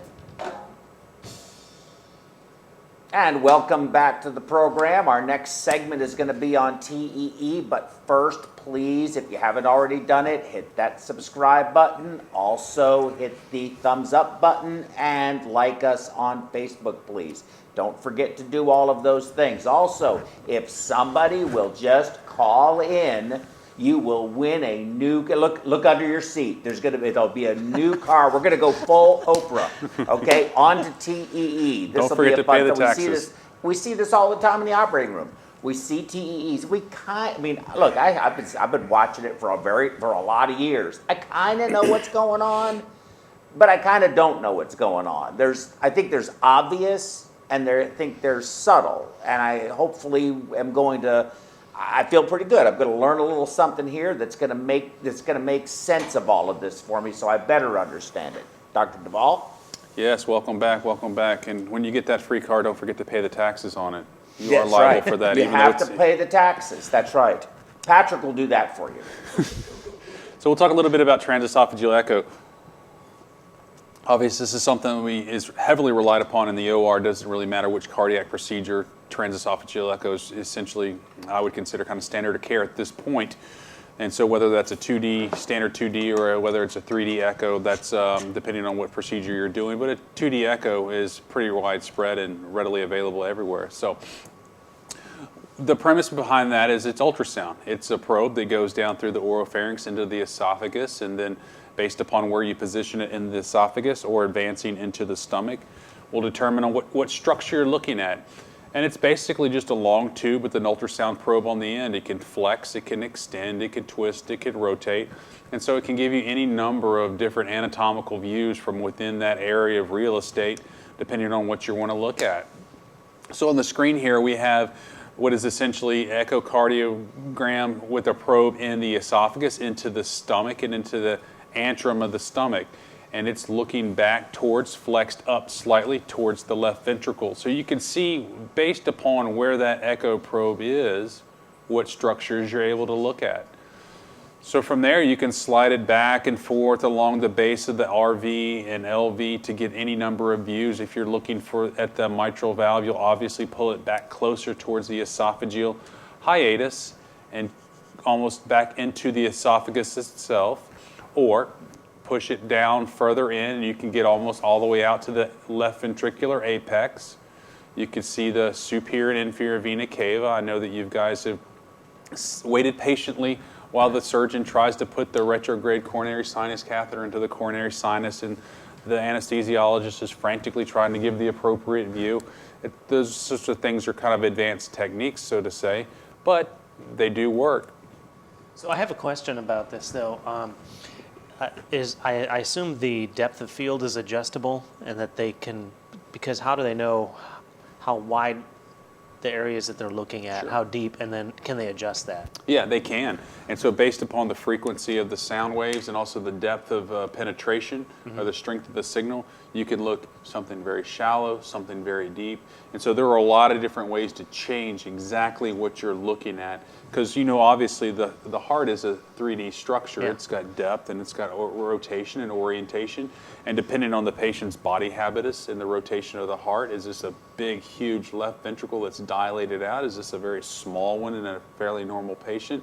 And those things, you can change those settings on the probe to kind of get your picture. And that just comes with technique and time and practice using it. But yeah, you can actually change things. And on this diagram here, you see that the probe is in the esophagus, but it's rotated posteriorly. And so you're looking directly into the aorta. Yep. So this would be beneficial, obviously, if you're putting a balloon pump in, advancing a wire up the aorta, and then followed by a balloon pump. If you're worried about a dissection or something along those lines, there are certain images that you can see. And when we're putting in the balloon pump, you can see the esophagus and the left subclavian do cross and intersect, so they're able to look at the arch. And the picture that the anesthesiologist is wanting the surgeon to see when they're putting the balloon pump in is you can actually see the orifice of the left subclavian, or the takeoff of the left subclavian, and that's where you want the balloon to stop just prior to that, and the wire as well. So it's very beneficial in that regard, and it's a real-time image. You don't have to wait for them to wheel in the x-ray machine or anything along those lines. You can look at the changes that you're doing with the pump or with your resuscitation or fluids or medications in real time as to what the physiologic effect is. This would be a great view if you're looking at the atrium and you're also looking at the LV. You can see the short axis of the mitral valve kind of looking directly through the mitral valve, and then you can get pictures of the aortic valve, but this is a transesophageal long axis view. You have the short axis, which goes essentially up and down, and then you have the long axis, which goes along the... That makes sense. So if you're looking for MR, that's where you're looking. You're looking there. You do a mitral repair, that's your view. That's your view. You're looking straight down the barrel of the gun into the mitral valve. You can see the anterior and the posterior leaflets. You can tell oftentimes which direction that the jet is emanating. Is it posteriorly directed jet? Is it an anterior directly jet? Can you see reversal of flow in the pulmonary veins, meaning wide open MR? How good is your repair? And you use that as the comparison image for your pre and post repair. Yeah, and those are really good. I mean, that's of course, we could have this discussion, I know, afterwards, but, you know, do you check for your repair with the heart? You know, I mean, doing it on pump wouldn't make sense. You really have to be filled up. You have to get your SVR, what it's going to be, some physiologic value, normal blood pressure, in order to really assess it. I mean, I have done some cases over the years for some folks who checked it and didn't like it, but then rechecked it with maybe not quite what you're going to need, and said, oh, this is going to work, this will be fine, they're going to have to just live with this, and then come off pump. And, you know, it was much worse than what it really showed. Mm-hmm. So how do you address that? I mean, we could talk about that later. Yeah, we could talk. I mean, a lot goes into that. I mean, you know, the dealing with systolic anterior motion of the mitral. It's there, but they're not under. You know, that the patient's oftentimes not under normal physiologic circumstances. So you give volume and things along those lines, and you can address that, and you can make the SAM go away. I mean, the pro and the con of all that is you can make the picture look as good or as bad as you want, depending on what therapeutic maneuvers you're doing, you know. Mm-hmm. And I think that, I think the basic premise is if you try to get each patient to kind of their baseline volume status and have the ventricle as normal as it was prior to, then that gives you an idea how well that repair is going to be. I mean, is mild good enough and you want trivial? At what grade do you put trivial or mild becomes moderate? You know, there's a lot of nuance into that, mm-hmm. and that really kind of comes with experience, I think. Mm-hmm. And it's really kind of hard oftentimes to discern those facts. You can do obviously some physiologic measurements. What is the size of the orifice? What is the area under the curve of the regurgitant jet, and things along those lines, where you can actually quantify the regurgitation versus, that looks pretty good, Mm-hmm. And so I think that in cases like that, taking some of those advanced measurements are important. Mm-hmm. Do you need a cardiologist for that to come down to the room and actually evaluate that, or can anesthesia really do this and do it well enough?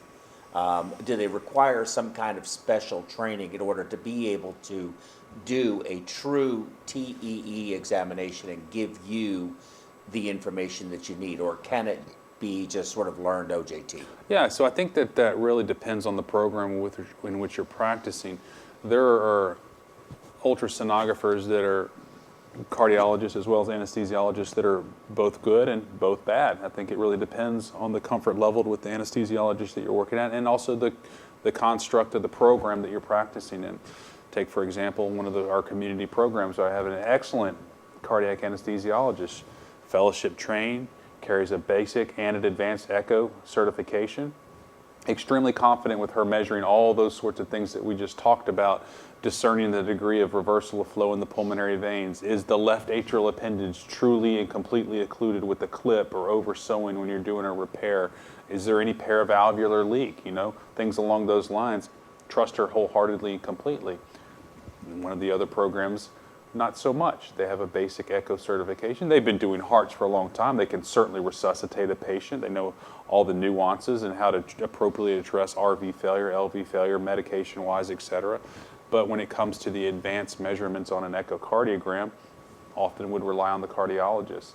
And also, kind of my relationship with that referring cardiologist, is it somebody that tends to be hands-on, or is it somebody that's okay with the surgeon, kind of taking the ball and running with it because we've developed a relationship of trust? And so there are a lot of different things that go on in the background that you try to respect as a physician and as a program and as a community. And I think it's very specific to the institution that you're practicing.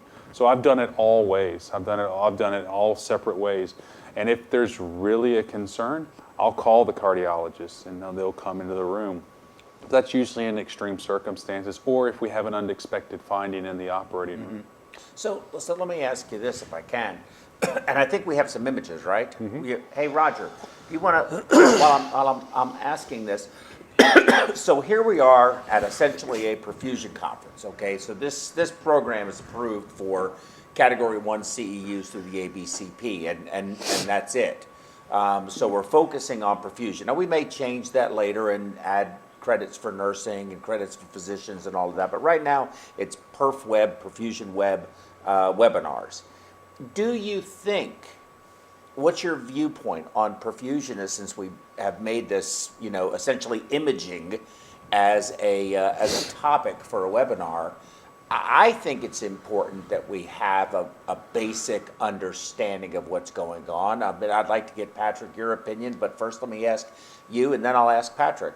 What do you think about perfusionists wanting to learn more about this, to be able to be a part of, what the team may be discussing?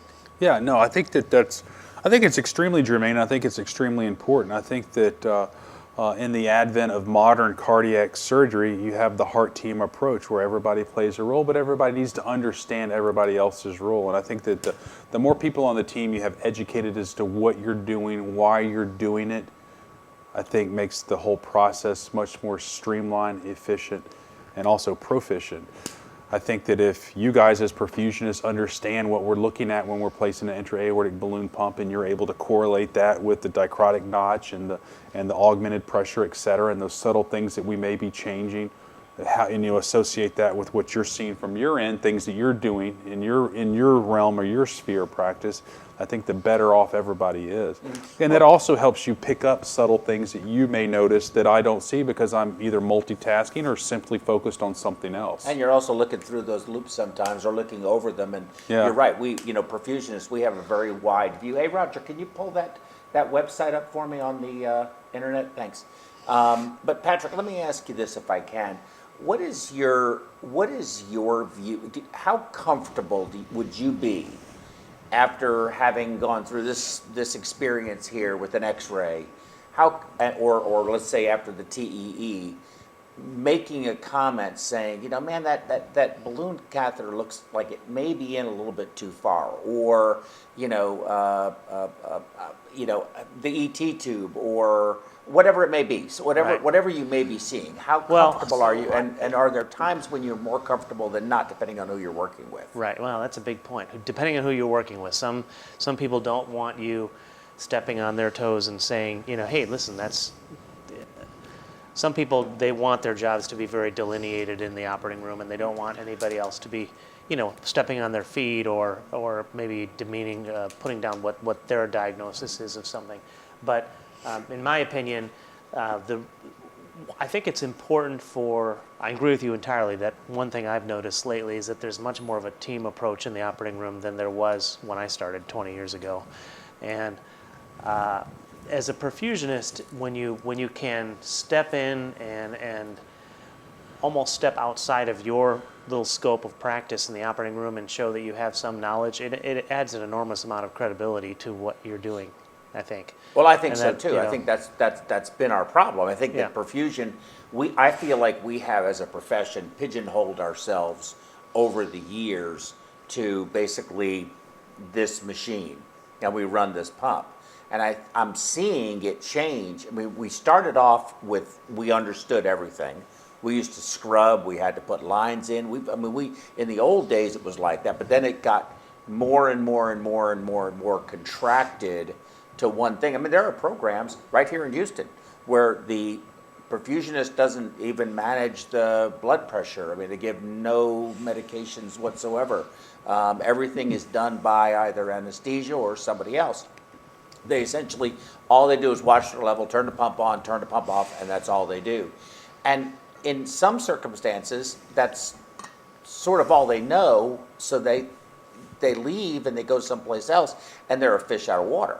I think knowing more and understanding, we're not physicians, and I think when your point about stepping on toes, but you're also, you're a mid-level, but you're not dumb, and if we know, it should be welcomed when somebody says, hey, is that, and it doesn't have to be, you idiot. I mean, you don't talk to people like that, but if you made a comment, if a perfusionist came up to you and said, man, that septum on that echo looks like it's you know it's bowing in, you know, or something like that. It makes a comment about something. Does that give you a higher sense of confidence in that perfusionist and that professional, that you feel better about? That's the person who's running your pump, somebody that could actually engage with you and talk about something like this. Yeah, I mean, I personally like feedback. I like people to talk, and you know, if I were, you know, this would be a great topic for another time. Is, you know, the things in the operating room during the conduct of a procedure that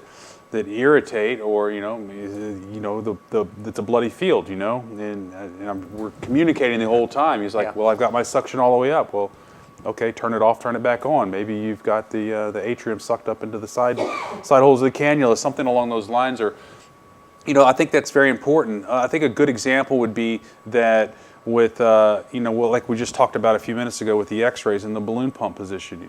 You know, we do all these little rudimentary things to eyeball it, you know, hold it onto the patient to measure about where the thing should be. We use transesophageal echo in the operating room to position the balloon pump in the correct place. But then that whole black box, that Pandora's box of patient transport comes up. And we know, because you guys are manning the balloon pump during transport and immediately after, that the balloon pump's at 35 centimeters, you know. It's sewn in place. But just because it's sewn in place, that doesn't mean that flexing the hip or rotating the patient, that balloon Impella. Impella would be That's another one. huge. And so you know that the balloon pump is at that level. We go up to the ICU. Anesthesiologist is giving the report to the nurse. You're giving a report to a nurse or something like that, positioning the balloon pump. And the nurse calls out the balloon pump's at 38. He may be the first person that hears that or realize. I don't pay attention to that sort of stuff. The anesthesiologist is giving her report. She's probably not even listening to that. You know, chest tubes at 300 cc's. We've got 200 out urine in the Foley, and the balloon pump's at 38. Well, Patrick could be, well, the balloon was 34 when we left the room, and you could see that, you know, that the blood pressure is a little bit different. The waveform is different. The dichrotic notches move. Something, you know, something subtle that that would correlate with the balloon pump being moved. So now we're getting a chest X-ray with a more heightened sense of urgency, or we have, you know, we know that we need to look at that immediately because that may become an issue, or if it's advanced, God forbid, if it's advanced, you know, into the carotid or something like that. But I think that's where it's potential stroke. So it's, I mean, it's important. It's not benign. It's important that we are to some extent cross-trained at each other's roles. That way we have a kind of a complete 360-degree view of what's going on. That's why I found it odd when you were like, you don't want to step on people's toes. Okay, so this website, let me answer this call. We have a caller. Hello, you're on the air. Good morning. Hey, how are you? I'm good. How are you? Good. Who's this? This is Melissa Mattis. I'm a perfusionist. I work at the VA hospital in Washington, D.C. Great. Hey, Melissa. Been doing perfusion about 20 years. I think your program here is fabulous. Thank you very much for allowing us to get CEUs at home. Good. Don't forget to subscribe, thumbs up, and share us on Facebook. Don't forget those things, okay, Melissa? I have done all of that, most of that. It's like voting. Vote early and often. Well, I'm selfish in that I want to do all of that so that you will keep doing these and making these available. Oh, fantastic. So it's awesome. Thanks. And we're a little shocked. We've got two of us, so sometimes we have trouble getting coverage. So this is a nice way to be able to get our CEUs. Great. So and as far as your content goes, what a help it is to be able to see, have everything explained right there on the screen for the TEEs and the X-rays. Anything that we know makes us a better perfusionist.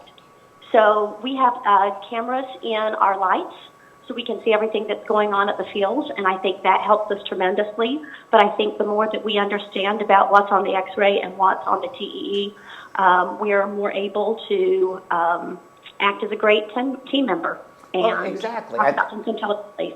Yeah, I think you bring up a very good point. Exactly. Speak intelligently about what's going on and being a part of the team. I think if you know, I've had this discussion with several colleagues, and if you want to be part of the team, then and you want to be able to engage with a Dr. Duvall or whomever your physician may be, a different name, a heart surgeon that you're working with, or cardiologist that you talk to, or anesthesiologist you talk to. You have to be able to talk at their level. It's not their job to talk at a lower level. It's our job to talk at an upper level. Not that I'm implying that we're at a lower level. That's not what the point that I'm trying to make. I think you understand my point. So the more we learn, and learning is just so critically important. I think our perfusion license is basically a license to learn. That's what it is. Mm-hmm. And if you once you stop learning and you think you know everything, it's time to retire. I think you're done at that point. Well, I just appreciate it, and thank you very much for all that you have to offer. Well, thank you so much, Melissa. I appreciate it. Let's stay in touch, okay? All right, you can even request being friends with me on Facebook, because we have the conference webpage, so then we can communicate back and forth. That sounds great. Thank you. Bye. Have a good day. You Bye. too. Bye. So this website I found is so cool, and Dr. Duvall, you have control of it, but this is actually from the University of Toronto, from the Peter Munk Institute, which is where Dr. David is from, who is our award recipient for the at the New Orleans conference, our Crystal Heart Achievement Award recipient this coming June. So this is from his center, and this thing, just show everybody what this thing can do. It's just awesome. So this is a awesome learning website, a good tool. You can sit around and play with it all you want, but it basically goes through all the different views that you would see on a transesophageal echo. And so this image here on this side will rotate the heart 360 degrees, so you can see, number one, where's the echo probe? The esophagus has been removed from this, but if you imagine, it's in the esophagus. And so if you know what image you see on the right, you can describe the echo position on the left. So this is going to be a midesophageal, two-chamber, because you have two chambers of the heart. You have the left atrium and the left ventricle. And this is a long axis because you're seeing the entirety, the length of the. So this is of the heart on the left side. So this is a midesophageal, two-chamber, long axis view of the heart. You've not done anything profound. You've just described what you're seeing. And if you hearken back to the chest X-ray, the biggest thing is just to start talk about what you're seeing. And so, as you gain facility with this and a little bit more experience in looking at these sorts of things, you're able to tease these out. So you talked about talking up instead of talking down. Yeah, to a certain extent, but I think it's part of my job as a surgeon is to help educate and facilitate the discussion. And so, we can talk both ways, and eventually everybody's on the same page. Absolutely, I agree with that. It's not a singular effort on that part, but you can grab that heart and move it. You can actually just grab it and move it. yeah. Isn't that? And then the other thing you can do is see down here where it says View Slice. If you go straight down to the right, and you click View Slice, it actually cuts it. Look at this. Watch this. Just click there. Yeah, click it once. There you go. It just slices. It opens it up so you can see the internal structures of what you're supposed to be looking at. This is just a really cool interactive website. So on the right side, I see the LV. It's obviously the mitral valve. And how would you describe that? Now it looks like the valves are coapting and all of that leakage and all that kind of stuff, but would you say that's a pretty normal LV? That's a normal looking, beautiful LV. If they could all look like that, the world would be a happy place. So the things that I look at when I'm looking at this is, I'm a visual kind of guy, street signs and all that sort of stuff. I kind of get lost in that, but I'll recognize an oak tree or an old building or something like that. I'll know that's the way to go. So I kind of try to correlate. So I know where the esophageal probe is, right? It's in the mid-esophagus, which means it's posterior. And then looking at here, you can see it's kind of coming in a little bit off to the left side of the heart, long axis. So I would expect the probe is slicing through the long axis of the heart. The first thing it comes through is the atrium. And then the last thing it goes through is the apex of the heart.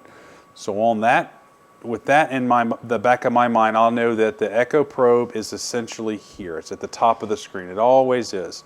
And so the first structure that I get to is the left atrium. And then the next structure as I'm walking through the left atrium into the left ventricle is the mitral valve.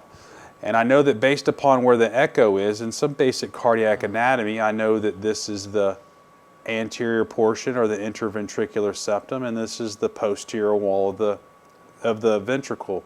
So knowing that, I know that this is the posterior mitral leaflet, this is the anterior mitral leaflet.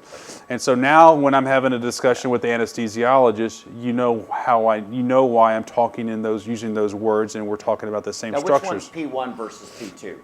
Well, that depends. It depends on where that echo probe is. As you rotate that echo through, you can gain P1, P2, P3, depending on where it is. But I think a better view for that would be the short axis view, where you can look, when you're actually looking down the origin, the barrel of the gun, and you can see the anterior leaflet here and the posterior leaflet here, and you can see all the different segments of P1, P2, P3. Okay. So you can't discern everything just from a single view. I think that would be a mistake because it's a 3D structure. Don't ever make a decision based upon a 2D image unless you've looked at all the 2D images. So things that I look at when I look at this view, I think this is a very important view, especially if you've done a mitral repair or if you've opened the heart in any way, you're looking for air. Usually the air will hide on the interventricular septum because if you're looking at the heart, that's kind of the most anterior portion of the left ventricle is along that septum. And so you'll see the air which will show up bright on the echo sitting in this area, and then you'll also see it bubbling as it comes out through the pulmonary veins into the left atrium and through. And so you can look for air. The other things that you could look at if you've done a coronary revascularization, I know that the guy had a 100% circumflex lesion. In the pre-op echo, the posterior wall was sluggish or down, hypokinetic, or the apex or the ventricular septum. You can compare that based upon this, and you can see if it's squeezing. Here you can see all the walls are moving concentrically, evenly. There's no paradoxical motion. There's no akinetic area that's just sitting there that's along for the ride.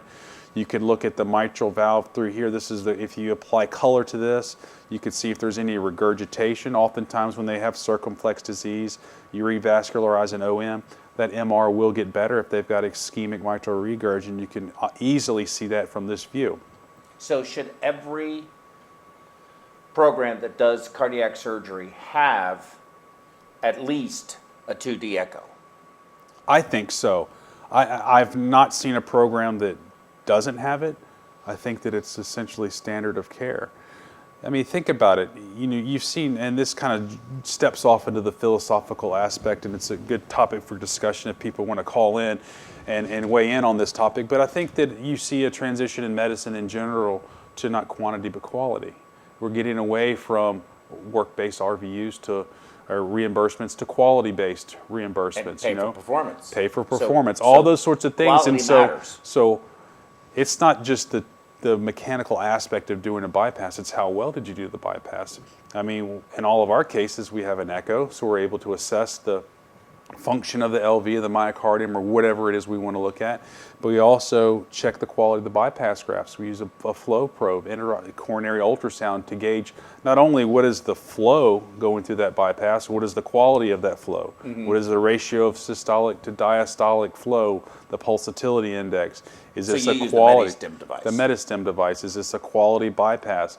If I know that the pulsatility index is low, less than 5, which is ideal, and the flow is low, that could be because either the vein is not great or that the outflow in that vascular territory is not great. Runoff. You know, but there's nothing you could do about that. But the pulsatility index, if it's extremely high, that would make me think that either I put a suture through the back wall, or I took too deep of a bite, or something along those lines, something that is my fault with the anastomosis, something mechanically wrong with the anastomosis. Or potentially needs an endarterectomy.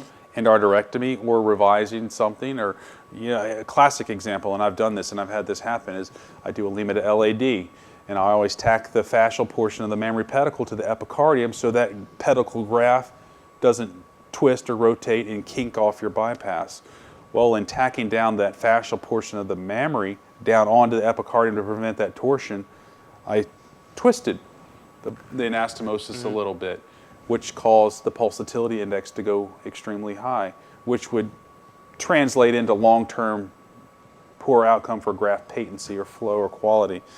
And so I simply cut that suture, and all of a sudden the pulsatility index went back to a normal. And so that there was a simple maneuver, testing that bypass graft. I never would have thought about that. Looked good. I throw perfect stitches every time. Why would this be bad? You know what I mean? And so But that's because you do all your cases on pump. On pump, cardiac surgeon. And so, you know, those are some of the metrics that we introduce into medicine to verify that we've, number one, done the right job, number two, done a good job, and number three, protected our outcomes and our reimbursement, our livelihood, et cetera. And also documented that you've checked everything you can check in order to assure the patient, you know, because at the end of the day, the patient wants to know that, you know, they want to know that you are measuring your own quality. They want to know that you're, you know, checking yourself. Yeah. I mean, I would. Yeah, I mean, obviously you would like to police yourself rather than somebody else police you. Clearly. You know, and it's a good communication tool. We talk about communication being key, and the more that people know and are educated with what I do and what you do, et cetera, the better off the outcomes are going to be. It's a wonderful tool for talking to the cardiologist. These are the bypasses I did. These are the flows that we achieved. The pulsatility index is great. So they're like, why is there only 17 mLs per minute going through this graft? Could be lots of reasons, sir. These are the reasons that it could be. I know that the bypass was quality because my pulsatility index is this. And so it becomes a good way for you guys to communicate the effectiveness of the bypass, perhaps the poor quality of the targets or the runoff, et cetera. You know, it just gives you another tool in your toolbox to have that Socratic discussion about patient care. And I think that ultimately all these snippets of information, you guys understanding what we're looking at on a TEE, builds a robust program where everybody has confidence in the program, you have good quality outcomes, and you know why you have good quality outcomes. Mm-hmm. That makes a lot of sense. I think actually we're going to do a webinar on validating the bypass grafts, validating the quality of the bypass grafts, and why that's important. And I think that should be a standard of care as well. But and I think we did TCD our first one, if you remember. And of course, I think that should be a standard of care. You know, we're supposed to be perfusing the brain, but we're getting off topic. I realize that, but you know, we're supposed to be perfusing the brain. And I know that there exists the cerebral oximetry, but you know, I mean, with everything that I've read about it, I can't even say it's better than nothing. It's as good as nothing in my view. I think we need to go with TCD, and I think it needs to be a standard of care. But we can have that discussion later too. But you want to look at some other images, some other fun stuff? There's another one coming up. Yeah, it takes a minute to load. So sometimes the anesthesiologist is able to get this great picture with TEE that shows the aortic and the mitral valve in the same frame. Where are they looking at that from? Is that something that can be shown on this? Oh yeah, we'll get to that. That's not going to be on this view, because you think about, you know, this would be something cool that you guys could do. You know, you just get a little heart model, just buy one online, stick it back there on your pump.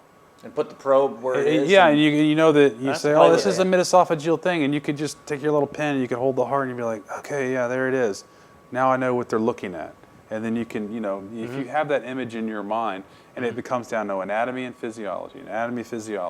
Well, now over. Now I know short axis and long axis. Yeah. I'm going to be like an expert. Yeah. I can't wait till I do the next case. There's nothing magic about this. It's just learning the nomenclature. Now that looks like a pretty good valve and a pretty good ventricle to me too. It does, and this is really kind of the same view, but the probe is oriented a little bit differently. It's a little bit higher. It's a little bit twisted, and I think they're indicating that by the red line. So if you look at the image on the left, you're kind of taking a different slice of the ventricle, and so that gives you your different commissures. So you talked about P1, P2, Yes. P3, A1, A2, A3. Earlier, you can see by just manipulating that echo probe in the esophagus, you can move along that mitral valve to look at a different section. And so this is the commissural view. So these are where the commissures are. You know, when we size the mitral valve to a ring, et cetera, or even to a replacement, we measure the commissural distance. You know, that's what the valve sizes are based on. And so this would be one of the views that you look at. And the other thing that is you move that echo probe along that axis of the mitral valve, you can see the subvalvular apparatus. You could see a flail leaflet or a tethered cord or something along those lines. And it just gives you a little bit better idea of what your pathology is going to be.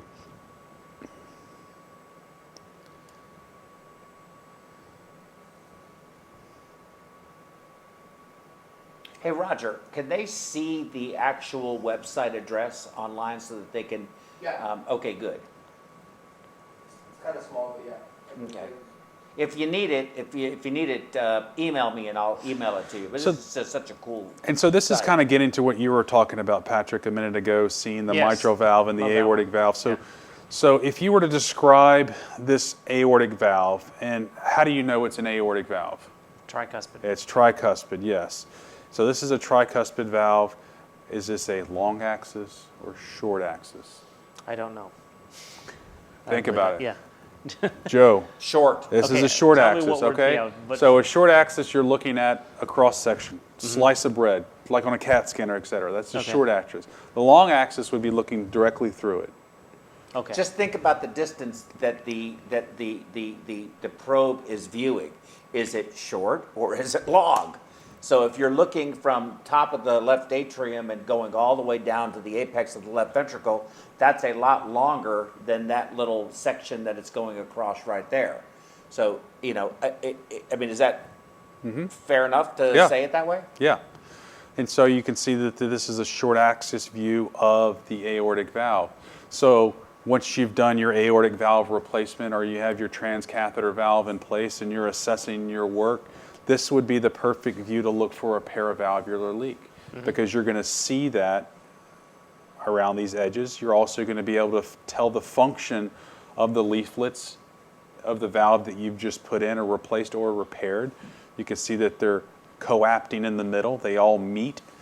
If you were to think of a normal valve, they coapt in the middle, or the prosthetic valves, the tissue valves that we put in, they always will have a little central regurgitant jet because those valve leaflets, as they come in, they're circular and they coapt here, but they're, it's a 3D structure, and so they don't always just have a tight seal right at the center portion. So you should always see that little bitty regurgitant jet through the middle, and you could look at the image and you can see that it doesn't coapt perfectly right in the center. That's interesting. Every time we do a valve and we see that, I've always noticed that little bit of regurg, and I didn't know that was by design. Yeah, and so that's And just some valves have washing jets, right? yes. Some valves, when they first started putting them in, everybody thought there was a paravalvular leak. Oh my God, there's a leak. But actually, it's designed to have these two jets, and it washes the pivot points so that it doesn't develop any kind of, thrombus or gradue or fibrin or anything like that. And gradue, that's a Louisiana term for whatever. You knew what it was. You knew what gradue was. And Vicky knew what it was. But that's to prevent those pivot points from getting stuck. Now that's an interesting one. So I think this is the specific image that you were looking at. You see the mitral and the aortic valve. Yeah. And so would you classify this as a long axis view or a short axis view? I am going to I got 50% chance of winning, and I'm going to go with short axis. I don't understand the concept yet. I'll be honest. You had Yeah. 50% I do not- chance of winning, which means 50% chance of you don't get the prize. Is it- I'm so is sorry. it short- There was a prize with this one if you had Hopefully- got it right. well, No, hopefully let it there's other rotate people that have the same rotate question. Yeah. But rotate the heart. Is short access closer rotate the to heart. the valve, or is it? Look at the red. Keep coming around all the way. Here, let me put this. Yeah, see that red? Okay, see the lower right-hand corner? Right there. Look at how long that This is a good view probe of it. is. Okay, so the probe is sitting here in the midesophagus. You're directed towards the heart, obviously. And this probe, the way the ultrasound, or the sound waves are going, is down the long axis of the heart, right? Okay. You see? So we're seeing a deeper slice. Yeah. The other thing is it says LAX, which is long axis view. So those little things. I should But if you compare this, we know this is the aortic valve. You see the sinus of Valsalva here. You see the leaflets moving. This is the mitral valve. This is the perfect place where you pick up SAM when you're looking at a mitral, as is in this view. You'll see this leaflet going over here and encroaching on the left ventricle outflow tract, the LVOT. Okay, so compare this view, long axis, to this view, short axis. Same valve, probe is basically in the same depth within the patient. It just depends on how you have the probe oriented that you gain the short axis versus the long axis. So that probe not only goes up and down, but it also flexes. Flexes and it rotates. Right? And rotates, right. So it articulates just like your hand. So this would be the short axis because you're looking across the aortic valve.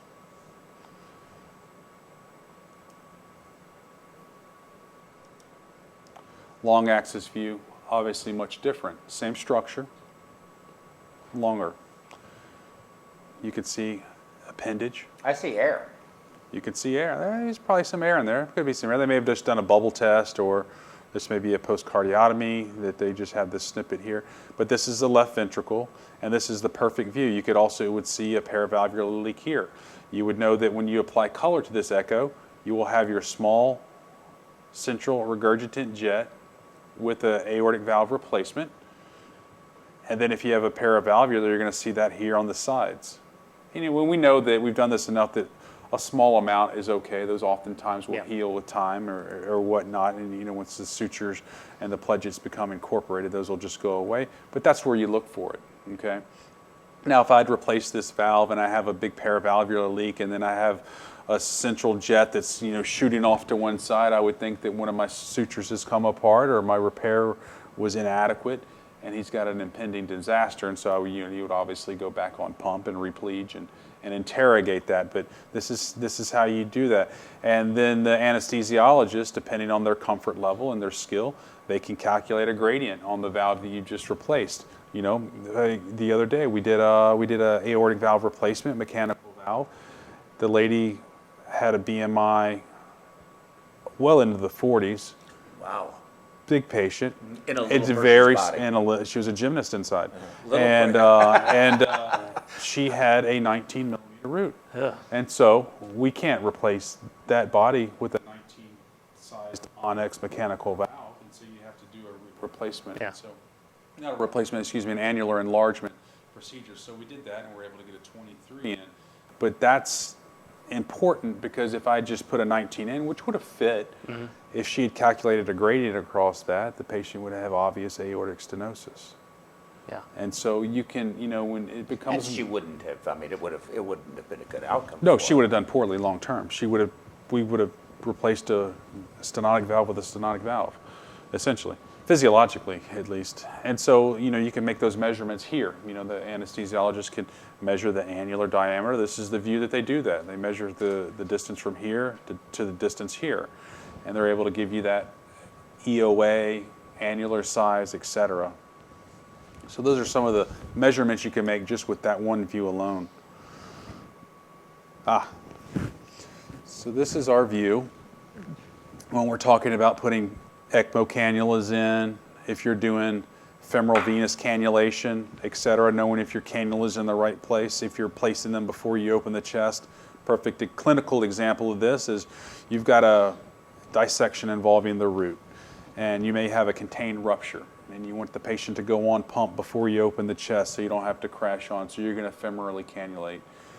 You can't put your hands in there or look in there to see if your cannula is in the right place, so you have to rely upon your anesthesiologist and their modalities to know if your cannulas are in the right place. So you femorally venous cannulate, and then she gives you an esophageal, midesophageal, bicaval view, meaning the probe is sitting right about that level anteriorly. You can see that the line is coming directly out in this orientation.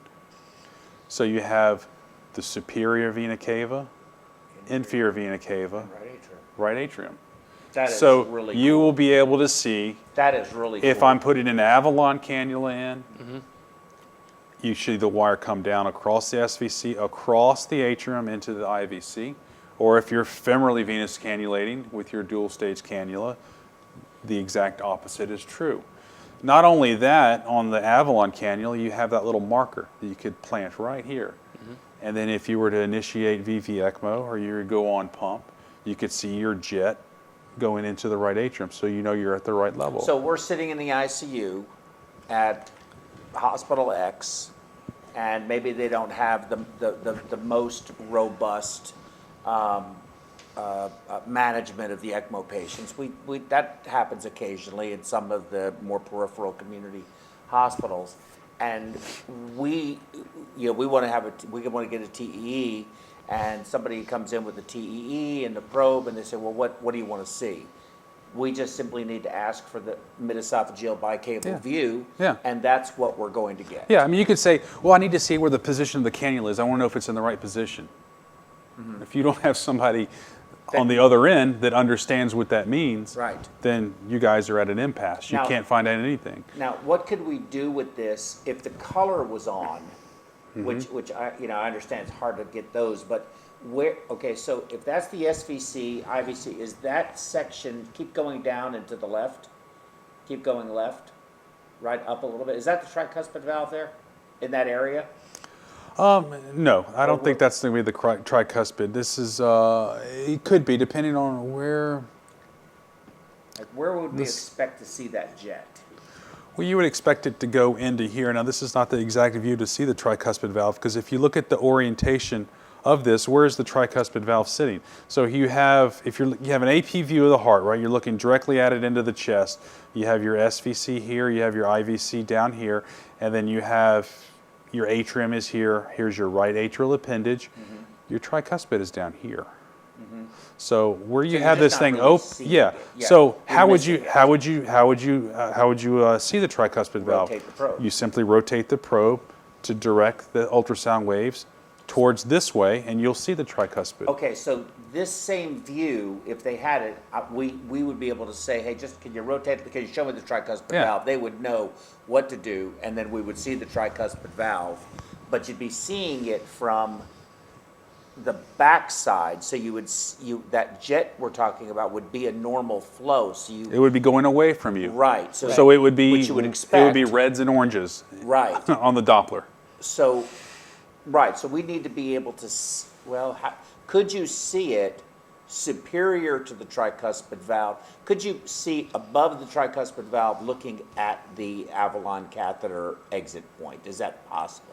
Looking from the tricuspid back towards the Avalon cannula? But above the tricuspid, so that you can see that the flow is Coming towards where you? it's coming, towards you, that you knew you were just superior, that slice just superior to the tricuspid. Is that even possible? You can, yeah. You can. Yeah, you should be able to, yeah. Where you could see it, because if the flow is going away from the probe, that's what it should be doing. Yeah. And so all of the flow is going that way. You're really not going to see a jet. I wouldn't think, or would you? Well, he said it was going to be red and orange going away Yeah, I from mean, you, if you, correct? if you have a bunch of blue on your color flow, the blue's in the negative, which means regurgitation coming back towards the probe. That's what the colors is assigned to that. Is that it, or is it reversed? Is it red towards the probe, blue away from You the can probe? switch them on. Oh, you can Yeah, switch 'em, okay. but it's generally, But- but you would see regurgitation coming back. So if it's all coming back and on the side of what it. I'm saying is that, look, here's the catheter, here's the cannula, here's the exit point, here's the tricuspid valve.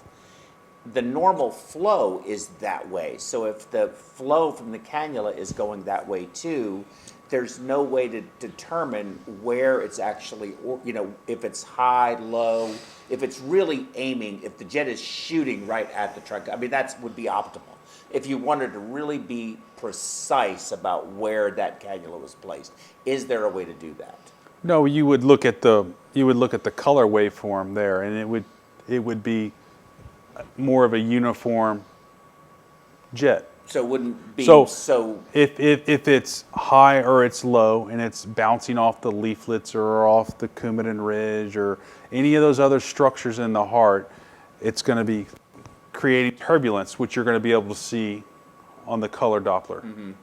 If you have a paucity of that, and it's more uniform, it's more laminar, Like a cone, yeah. and you don't have all this turbulence within, that you're hitting it probably directly into the orifice of the tricuspid.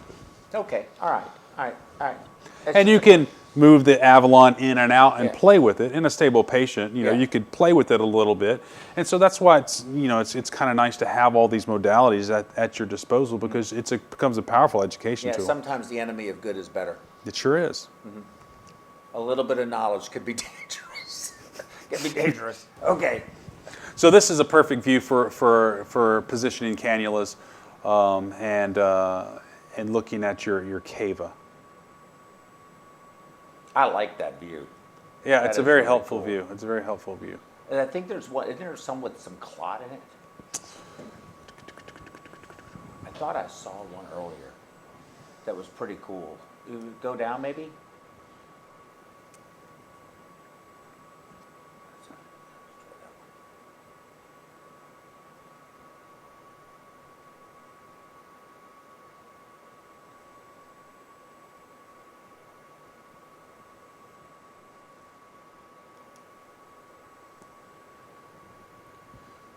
Does it scroll any further down? It might. No, I guess not. I thought I saw some. Oh, we have another website. We do. We do, yeah. If you want, we can go to that other one if you want. Hey, Roger, can you show us that other one? Unless you want to address this one. Oh, we can't. No, the We other have website. some other good ones with some pathology, too. And then you have your basic, you have your short axis and your long axis, and you have your esophageal views and you have your transgastric views, and that just tells you which. Go So ahead. esophageal and transgastric just tells you where your probe is. Long axis and short axis just tells you the orientation of the heart in reference and relationship to the probe, and then you just start to pick out And then your image anatomy from gallery. there.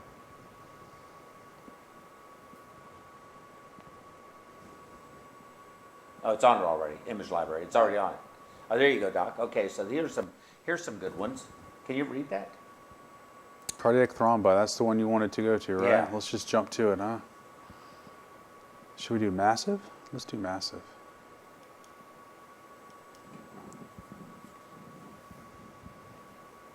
Roger? We may not be. We may have a massive failure.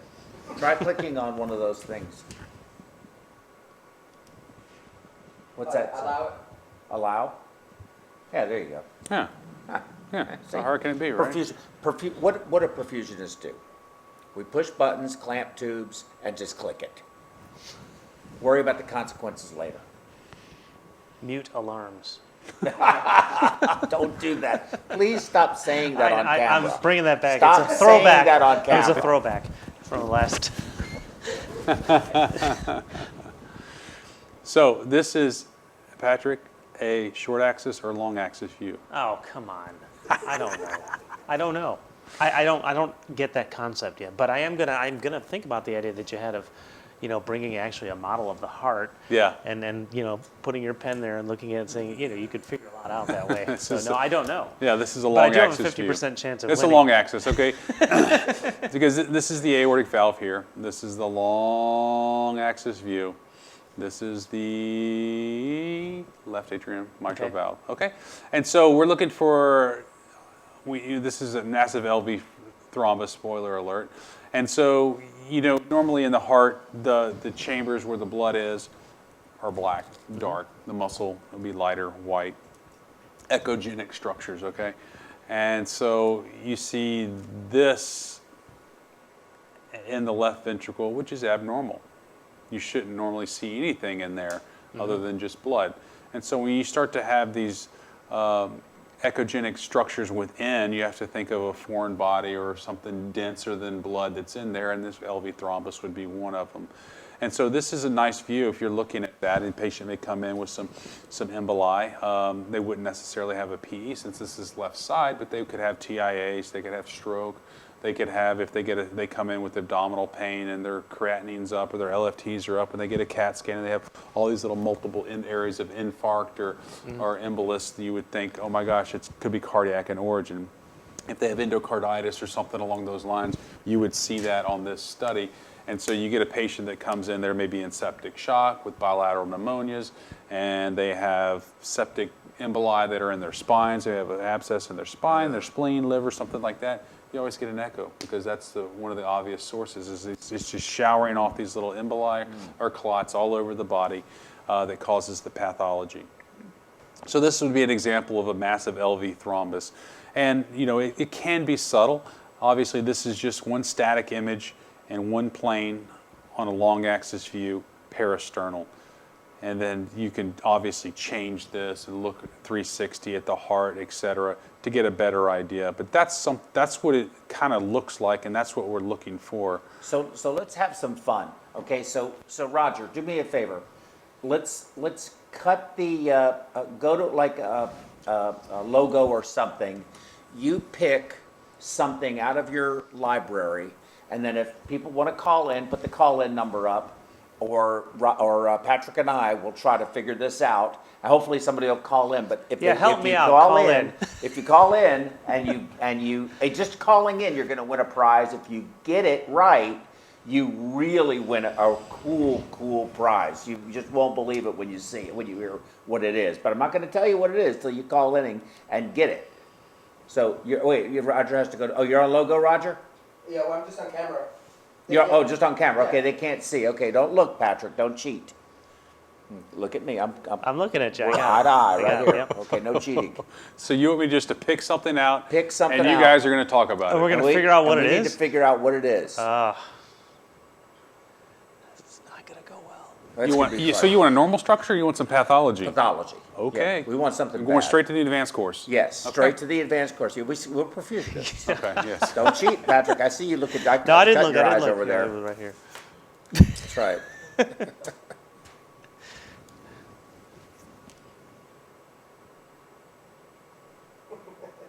I have it on my computer right here, so I win. No, I don't really. You probably do. No, I don't. I'm monitoring Okay, the all right. YouTube and the face, whatever it's called, FaceTime. This is a Facebook. good one, and we're gonna. Okay, we're on? So I We're have on? the Can we look diagnosis is at the top of the screen. It's covered up. So Okay. Okay. Okay, so anybody, so Roger, we're back live with the images. Okay, so there it is, whatever this is going to be. And if you call in, and just calling in, you're going to win a prize. If you call in and figure out what the pathology is, there's color, you've got down below. If you want to see a particular image and try to guess it, you are going to win the prize of a lifetime. Okay, so, all right, so let's see. Okay. Well, Gracious should we sakes start, alive. or you want to just? I mean, there's one thing that's obvious to me. So let's describe what you see in this top central image, the big one. Okay, well, it's a 4-chamber view. Yep. I see the right atrium, right ventricle, left ventricle. I see the septum real well. I see the tricuspid valve. I see the mitral valve. I see something above the mitral valve that's kind of curious. Kind of looks like it could be a vegetation or something like that, but I'm not really sure without looking at more. But it does look mobile, like it's moving around a little bit too. So I'm not positive.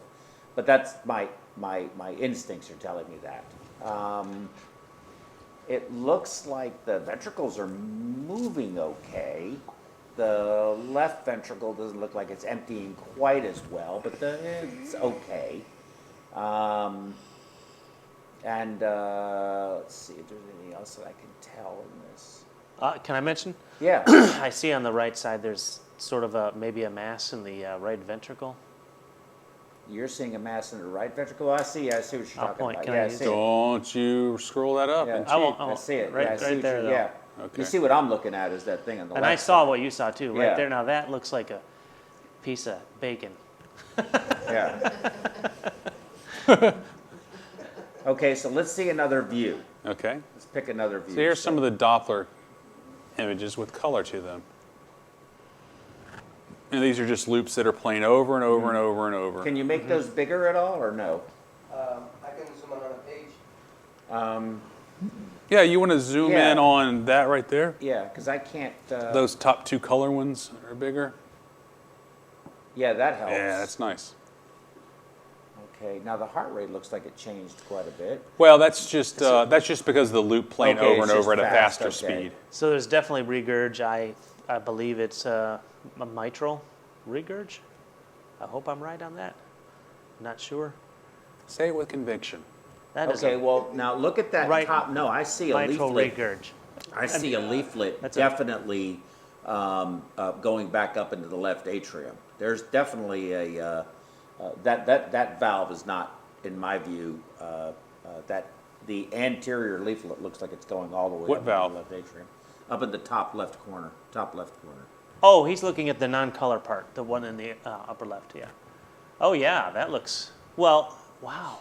I've never heard of a valve called the one in the top left corner. Well, no, but okay, so We're going to go back into academic mode here.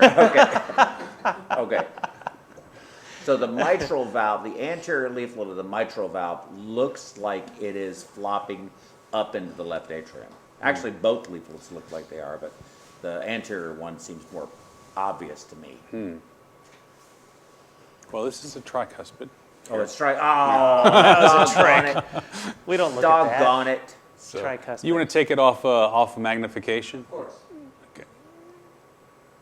So if we go back up here to the four-chamber view, we have right ventricle is here, interventricular septum here, left ventricle, mitral valve, tricuspid valve, and then respective atria. So if we were to look at the right-sided structures first, you can see that the tricuspid valve, overall the function appears preserved. I don't see any gross wall motion abnormalities. I don't see any paradoxical motion in the septum. I don't see any aneurysmal changes or anything along those lines. I don't see any air in the LV. I don't see any clot or thrombus in the LV.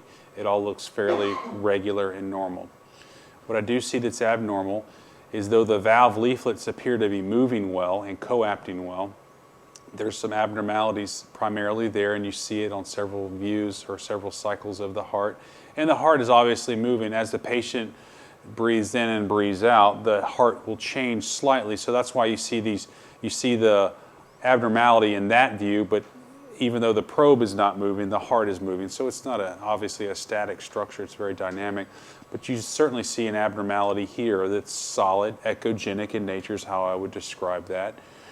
And then you also have an abnormality here on the mitral valve as well, which looks to be on the anterior leaflet, I would say, in this view, but I would never make a diagnosis or a decision based upon one view. I will look at all the other views before I say that. So that's what it appears to be. And then if you scroll down here, and are you able to zoom in on these now? Of course. So you're looking at the right-sided heart again, tricuspid valve.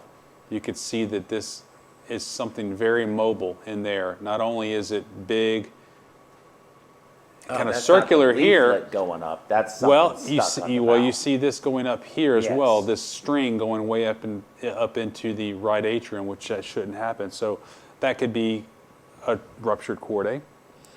It could be a vegetation endocarditis. It could be a flail segment of that valve, something along those lines. So it could be something like that.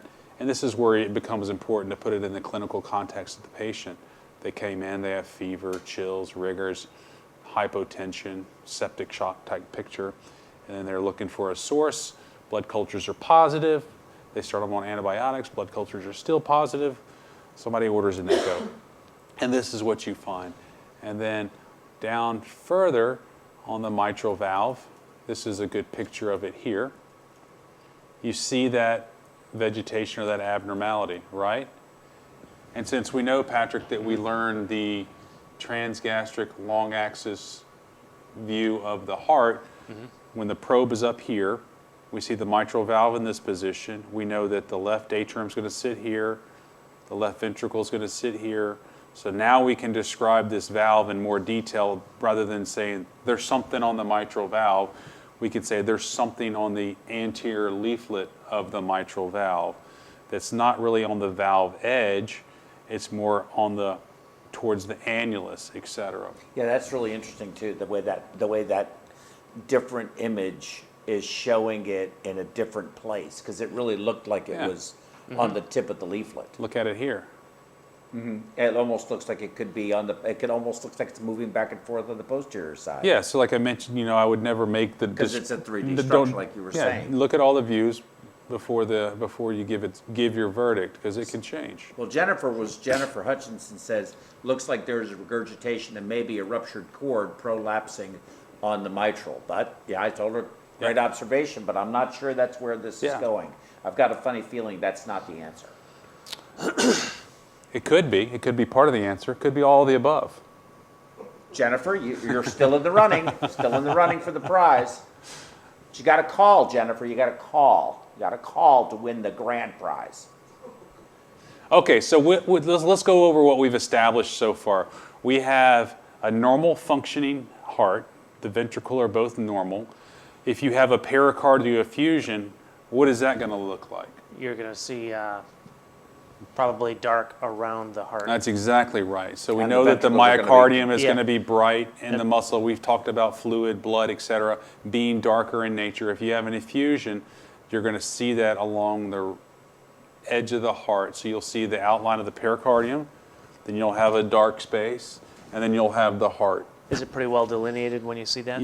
If it's a significant effusion, yeah, it's pretty well delineated. So this patient doesn't have an appreciable effusion. I don't see an effusion. So we know that we have tricuspid pathology and we have mitral valve pathology. And so this is most likely the septal leaflet of the tricuspid valve. This is obviously, she mentioned a ruptured cord. I would probably agree with that here based on this view, as well as a vegetation on the tricuspid valve.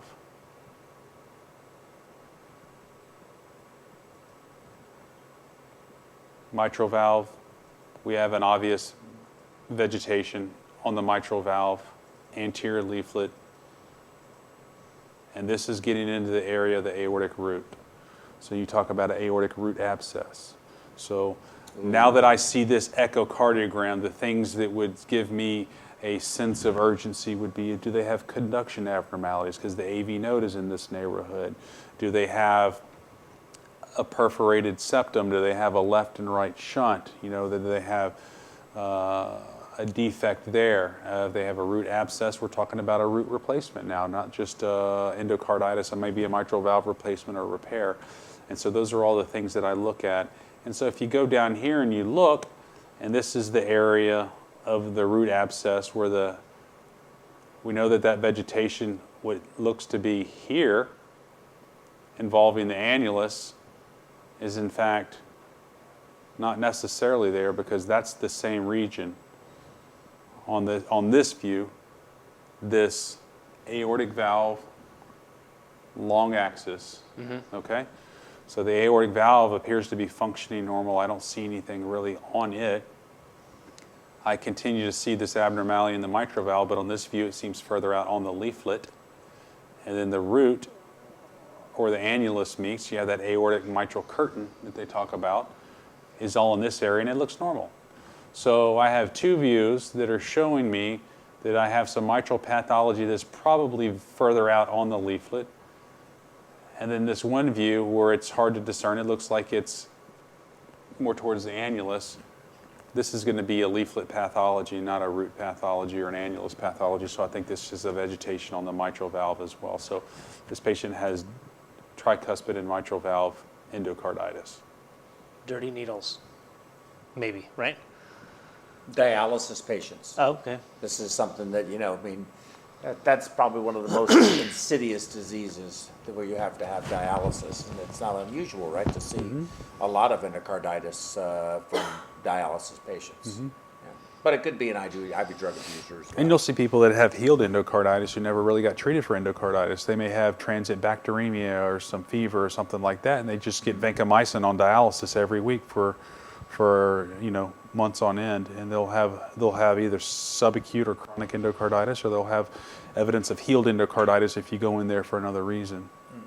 Wow. Not unusual. People that have indwelling catheters, Yeah, that too, right. Yeah, which are line a lot of your sepsis. dialysis patients. Yeah, but line sepsis, if you have somebody that has what's that,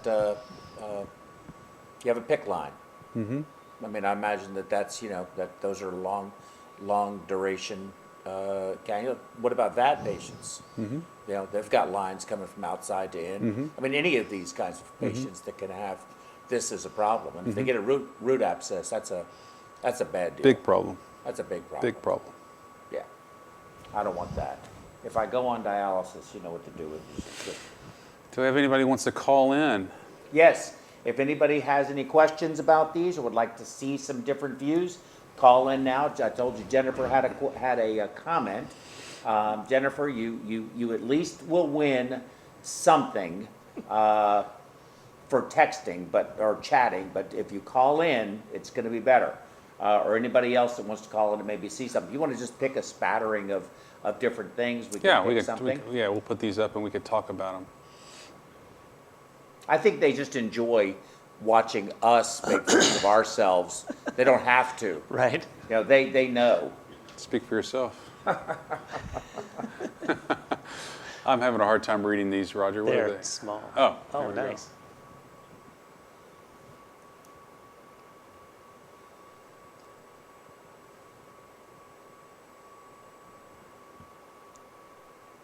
Okay, high esophageal views. Oh, these are good.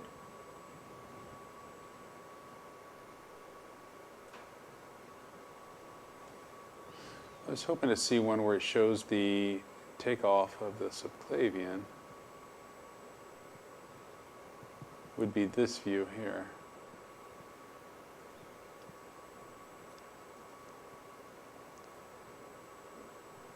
Which is somewhat in this view here. This is the view that you would have of the descending aorta heading into the aortic arch.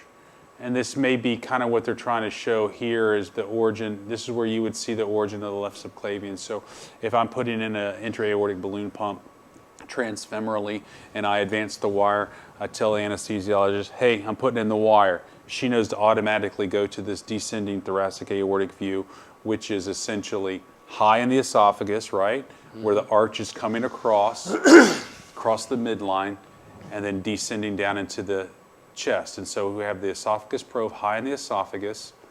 It's looking away from the heart, essentially. Otherwise, we'd be looking at the SVC and getting into our bicable views. Mm-hmm. But here we are looking at the aorta. I'm inserting the wire up this way, and as it comes and hits the arch, she's able to see it there.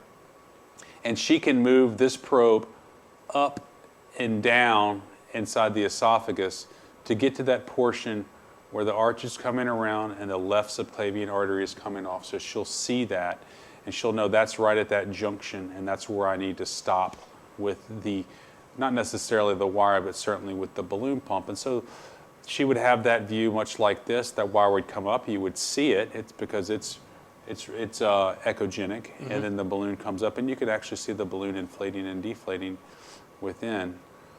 Do they have one with the...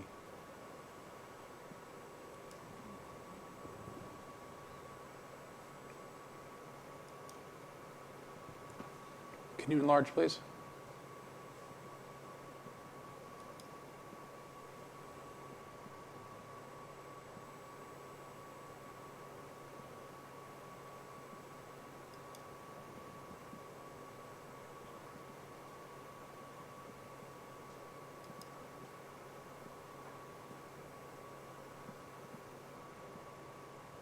Oh, this is good. Patrick, this will help you.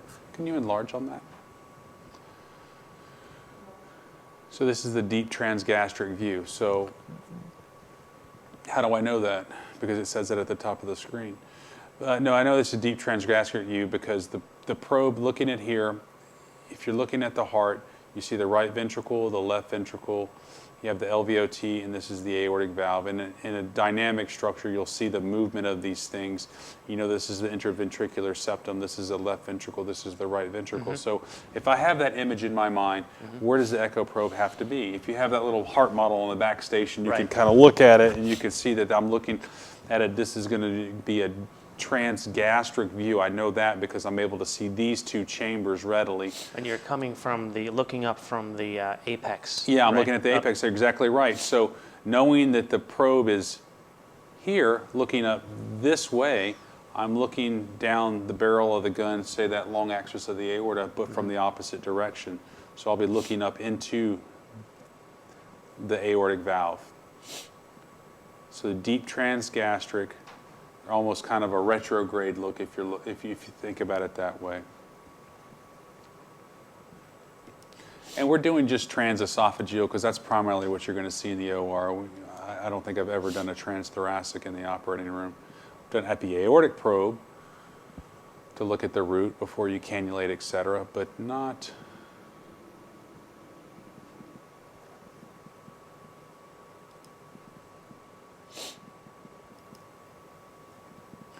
Is there anybody online or want to call in to have a specific question about echoes?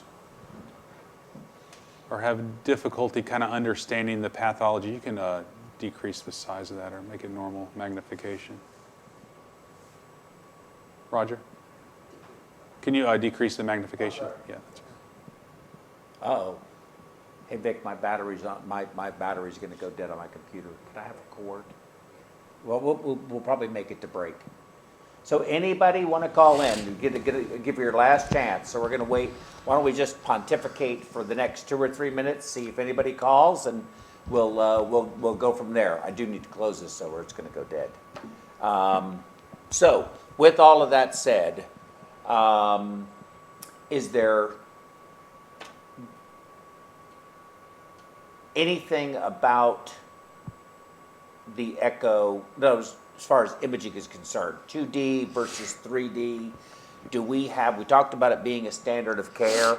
I wonder if there's programs that don't use echo at all in the operating room to do hearts. I mean, today. I'm not familiar with any that don't. I mean, I think we didn't for years. I was going to say, we when didn't have it. I for think years probably and every years. hospital has the capability, but there are probably some surgeons out there that don't rely on it, and that's probably a surgeon specific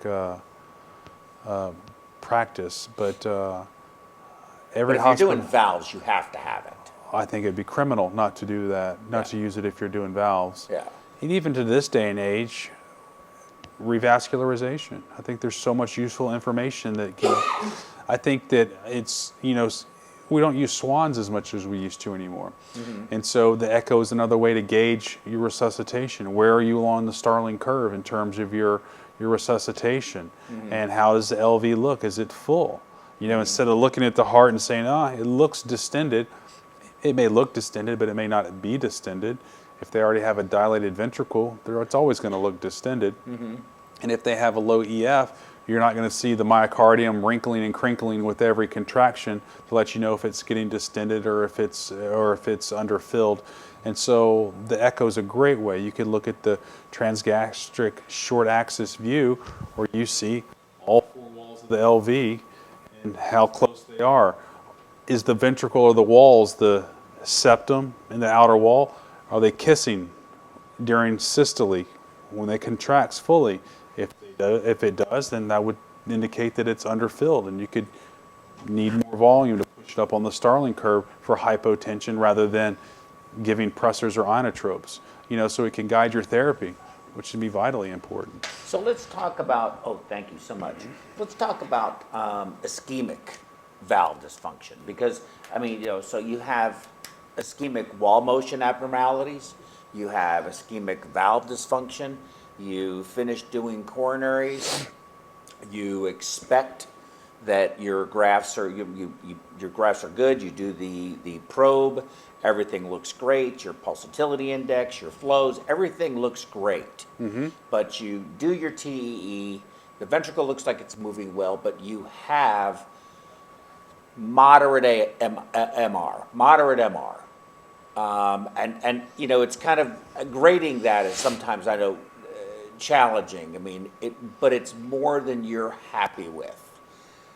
At what point are you going to make a decision based on that study to say, let's go back on pump, we're doing a mitral rig, or we're going to replace probably a rig if there's no structures, no cords that are ruptured or anything like that. The leaflets aren't coming up into the atrium. It's just an ischemic issue. Mm-hmm. So your question, well, what did it look like before you did the revascularization? Does it look the same, or does it look worse? Let's say it looks worse. Okay. Does it look worse? A little worse. A little worse. So does it look worse because some of the wall is hypokinetic or akinetic that it wasn't before? Did we have a problem with maybe getting some air down a coronary? Do we have some hypotension that we're dealing with as well after the bypass run? You got to take all those things into account as well. If I have a hypokinetic lateral wall and I have ischemic regurg based upon the posterior leaflet not functioning properly because that wall is down, and I go from a hypokinetic to an akinetic wall for transiently after bypass, I'm going to leave it alone because I know that that wall was at least hypokinetic. I have a metastem showing that I had good bypass grafts with good flow and a low pulsatility index. And so I'm comfortable that I didn't cause any damage from that. And so I'm going to think that that transient wall abnormality is related to either subpar myocardial protection, it could be related to air down one of the coronaries, or just maybe some resting or hibernating myocardium. So you're expecting that later that's going to wake up and this regurgitation that you're seeing is essentially going to go away, or it's going to improve to a tolerable point. Yeah, and I mean generally I don't ring or address mild to moderate regurgitation anyway in the setting of ischemic cardiac disease, because the literature is always vacillates on that, you know. So you can, so that's just kind of my practice. It's evolved that way. I mean, you could ring everything under the sun, but you introduce a lot of more possible morbidity and mortality by adding those different procedures to a case. And so unless you have solid data to support your decision, then I would tend to err on the side of caution. Do we have air in the left ventricle or the left atrium? Do you have an image on here, if you know there's one there, of air post mitral valve or post aortic valve? And I really want to talk about air and how that gets addressed and our concerns about it or not.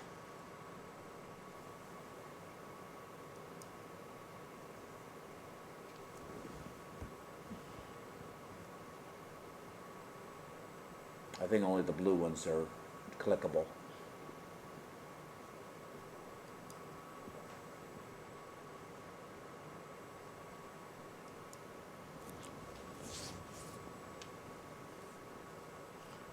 I don't know that we have any on this, in this image library. You want to just go on YouTube? We can. Yeah. Hey, Roger, can you go on YouTube and search for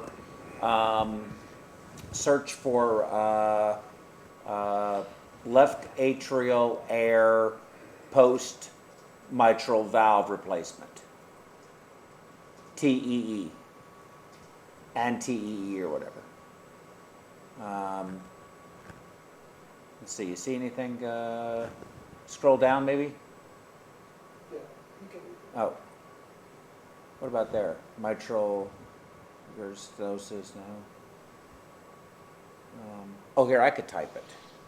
I might have to search over again. Let's see. Let's go to, you want to put me back up in the search bar? In the, I'll let Roger do that. That one, yeah. So what is your question? TEE. Oh, well, I want to show you that. Let's look at the image first. TEE, air in atrium post valve. What do we got? More of the same? You see anything? I don't see anything. What's Scroll that? back up. Scroll back up. Oh, right there. Removing air status from LV, status post CABG. Third one down. Yeah, well, pull that one up. Okay. Yeah. Let's look at this.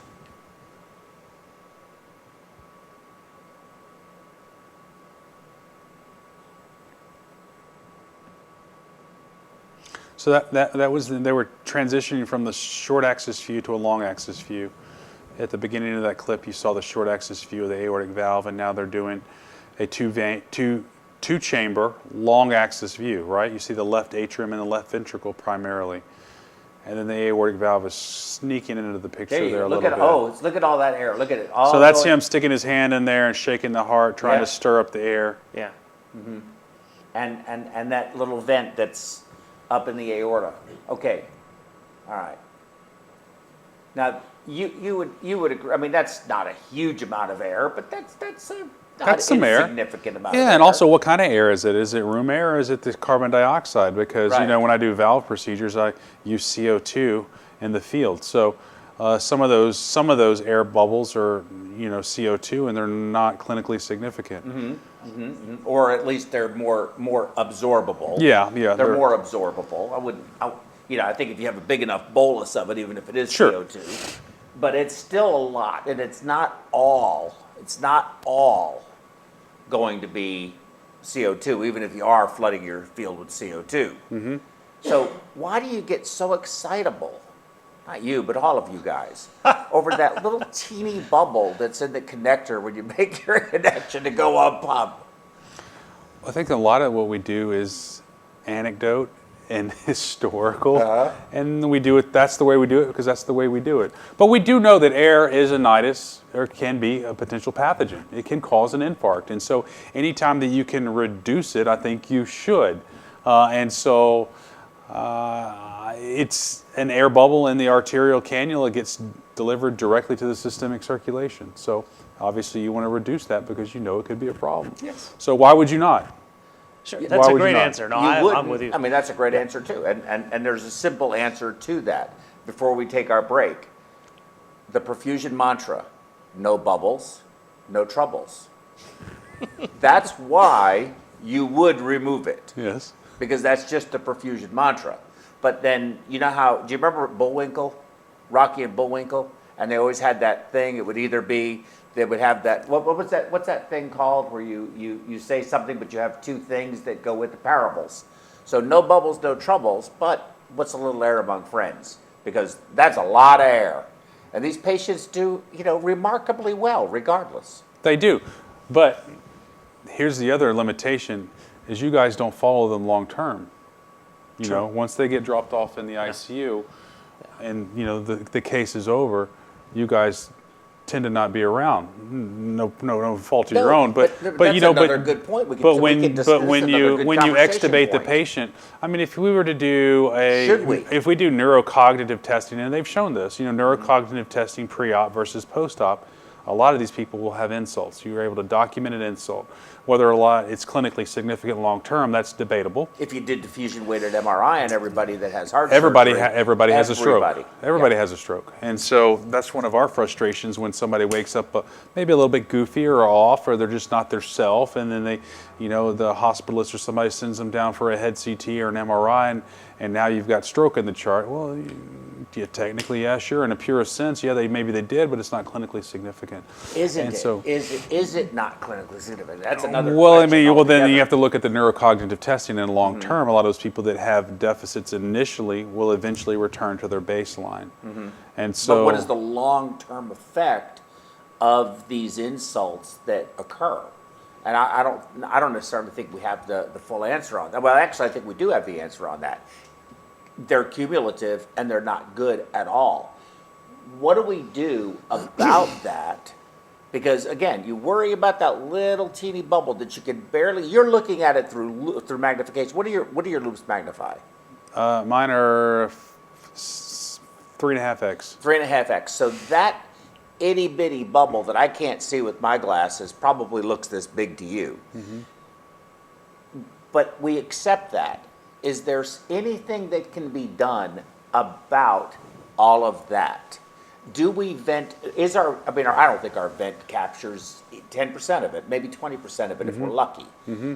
It's gone, it's going somewhere. Yeah, I know you put them in Trendelenburg, you rotate them, you do all these things to try and minimize the air going up the arch into the head, but it's still going up there.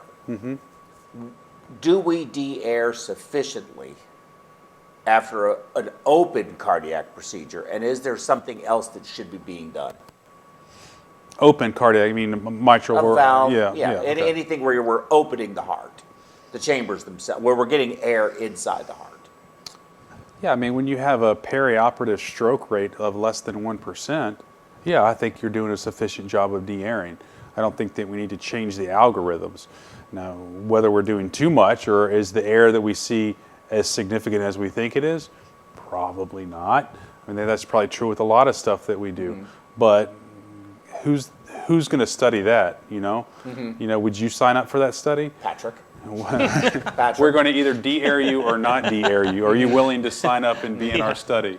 So let's go back to this other question of, we drop them off in the ICU and we're gone. I mean, that is just the way it is. It's been that way for a very long time. Should that change? Should we, since we've been talking today about learning more about imaging, understanding more what's going on with the patient from that perspective, do you think perfusionists should have more awareness, not involvement in the care of the patient, awareness of the outcome of the patient beyond just dropping them off in the ICU, at least out of the ICU and to the floor? I'll get both of your opinions about this. I do not think that we should have more. We can look at, since somebody is following that patient, we could probably do just as well having the data and the information than actually making a visit or a round to that patient, in my opinion. What's your opinion? Well, I think it's great. I think it'd be great to be involved. I don't necessarily mean you make rounds on the patient, Right. document in the chart and things along those lines, but be aware, absolutely. Yeah. And to a certain extent, you're already aware because you guys are on all of our quality committees. You know, when we present our STS data and go over our results, perfusion is there. And so you are part of that process. It may not be a bedside process, but it's a quality process. And I think that anytime you can incorporate everybody that touches that patient into the heart team, it fosters ownership in that program, and I think that drives quality because you're personally vested. Yeah, I would agree with that. I have to disagree with you on this, though I understand the reasons. I understand your reasoning. I don't agree with it, but I understand that is the way it is, if you don't mind. The way it is a phrase that it was designed to explain all that is unexplainable in the universe. It's just the way it is. So, but I don't think it's right. And I think it's uncomfortable because we don't do it. But if we were just walk through the ICU every, day, of course it's tough to do when you go to 5 or 6 different hospitals. I grant you that. You might have done a case at this hospital and you're not going to go back there for a period of time, which means you would have to make that special trip. But to walk through the ICU and say, hey, how's so-and-so? You don't have to see the patient or talk to the patient, just see the nurse or walk by. You can even walk by and look, they're sitting in a chair and they're eating. That's a pretty good, I think, indicator that patient's doing pretty well. If they're still intubated and they're tied to the bed, that's an indication that maybe things aren't going so well. They might have some psychosis or some kind of neurologic problem or just whatever it may be. Or they're not there at all. That's a real clear indication that something might not have gone very well. And I think that we don't do it. But I think it's uncomfortable for us, and I think it's uncomfortable to even talk about it. But I really question whether or not that isn't something that we should do. Again, it goes right back into this whole concept that I have that are we a part of the team or not? And I'll tell you something. And I'll tell this to all of my colleagues as well out here in Webland. There is not a whole lot more you can do to the patient other than what he does, which is cutting them and sewing them and doing all these things. But there's not a lot more you can do that can be as intimate as what we do to them. I mean, we basically are their lifeline for whatever period of time we're on bypass. I mean, we're pretty intimate with these people, but yet we treat it kind of like an assembly line. They come in, we get the chart, we figure out our stuff, we do the case, go on pump, come off pump, clean up, take them to the ICU, drop them off. Some places don't even do that, and we're on to the next one, or we're on our way to the links. It's one or the other. I'm not so sure that's the best way to do it. Yeah, I don't know that it's, I mean, certainly you're kind of touching on kind of an emotional attachment to what you're doing and to the patient and that sort of stuff. And I'm an emotional guy. Yeah, I know, but not everybody is, and so, and I can understand Patrick's perspective is like, look, I did my job, I did it to the best of my ability, it's time to move on, I don't want to go, wave people across the room and see how they're doing. That doesn't mean a lot to me, and that's fine as well. But I think that maybe checking on these people periodically post-operatively certainly gains you perspective as to the whole process. You can understand why I'm on edge during XYZ portion of the procedure when I may or may not be that type of person in general, and things along those lines. I think that it just kind of gives you a better understanding of the entire process and the disease process, rather than just the snapshot of that 2 hours, 3 hours, 4 hours that you're in the operating room with them. If there is anybody who's watching and can maybe call in and say, tell us if you do visit patients, that'd be kind of helpful to hear why they do, and if that, anecdotally, I mean, I think a lot of perfusionists do that. If we have a tough case, or things get sideways and we end up on an Impella or a balloon pump, it's almost uniform that the next day, when I see that perfusionist, or the next time I see them, I'm like, well, how did that patient do? It's not that there's a complete disconnect there, right? But I think that specifically going by on your own time to kind of see how things are and see what that process is immediately after gives you a lot of insight and perspective. And I think that's easier to do when you are a single site. Oh yeah, absolutely. Clinician. When you're going to 4, 5, 6 different hospitals, I think that 8 different hospitals, I think that makes it much more difficult to do that. And of course, it makes me wonder if that's the right way to do things. Should that really, I mean, this discussion could really go down a rabbit hole. Should programs that do 50 or 60 cases a year and that's all exist? But we can maybe have these discussions for another day.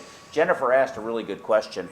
What kind of normal changes would you expect in a TEE before and after the chest is opened, and then after it is again closed? Are there any just changes that occur due to simply a closing sternotomy? Simply closing Opening the them up. chest?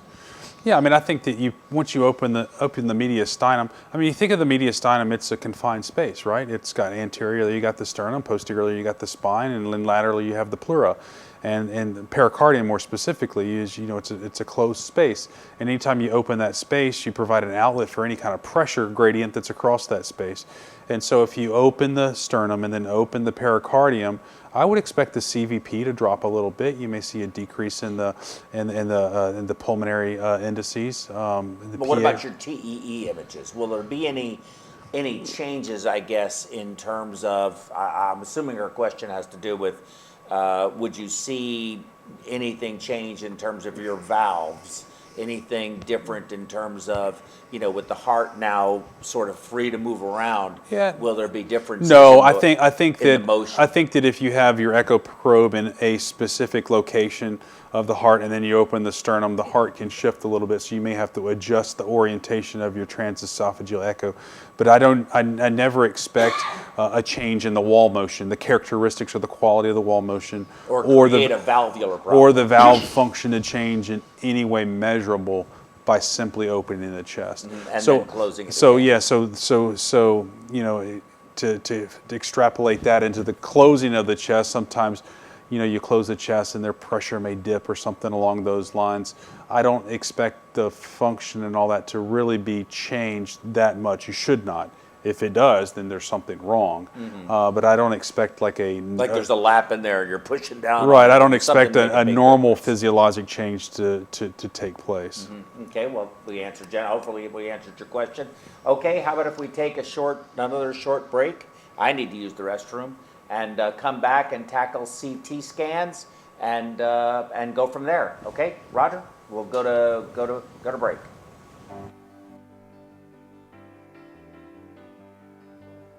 Hey, Joe, Yeah. you got this urgent letter from the ABCP. Oh, wow. I wonder what this could be. To Joe Basha from the ABCP.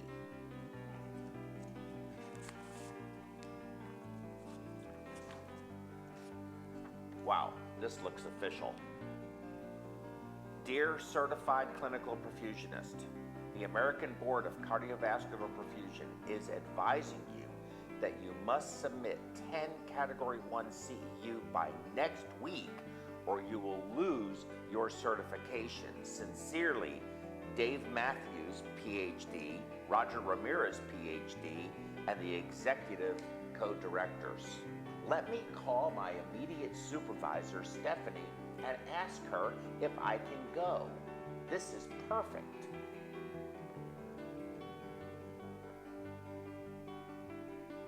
Hello? Yes, Stephanie, hi, this is Joe.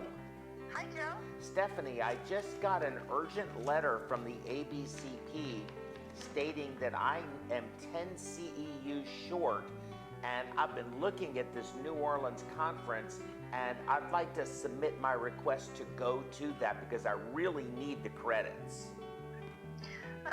Geez, Joe, I'm sorry I'm not going to be able to help you. Administration informed me they're denying all meeting requests. I guess you're going to have to find another way to get your CEUs. Oh my God. Hey, there's nothing I can do. You're on your own, Joe. Sorry. I'm taking this up the chain of command. Come in. Dr. McGilvery, Hey, Joe. thank you for seeing me. I don't know what I'm going to do. I do not have enough CEUs to maintain my certification. Joe, how's that my problem? Our role is to pay you to do perfusion, not to pay you to go take courses. And it was that way in the past, but we just don't have the money to do it anymore. So you're going to have to figure it out on your own. Joe, what's up? Dr. Lumsden, I do not have enough CEUs to maintain my certification, and I'm going to lose my certification. If you take all the perfusionists away, we can't do any cases. We don't have enough perfusionists. I don't care about these CEUs.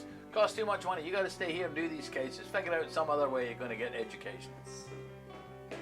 Hey, Joe, you received another urgent letter from the ABCP. Oh, thank you. Dear Certified Clinical Perfusionist, the American Board of Cardiovascular Perfusion regrets to inform you that because you lack enough Category 1 CEU, your certification is suspended. You are no longer a certified clinical perfusionist. Oh no. I really want to go to this meeting. Hey, Joe, you received a letter from your job, man. Hey, dude, thank you so much.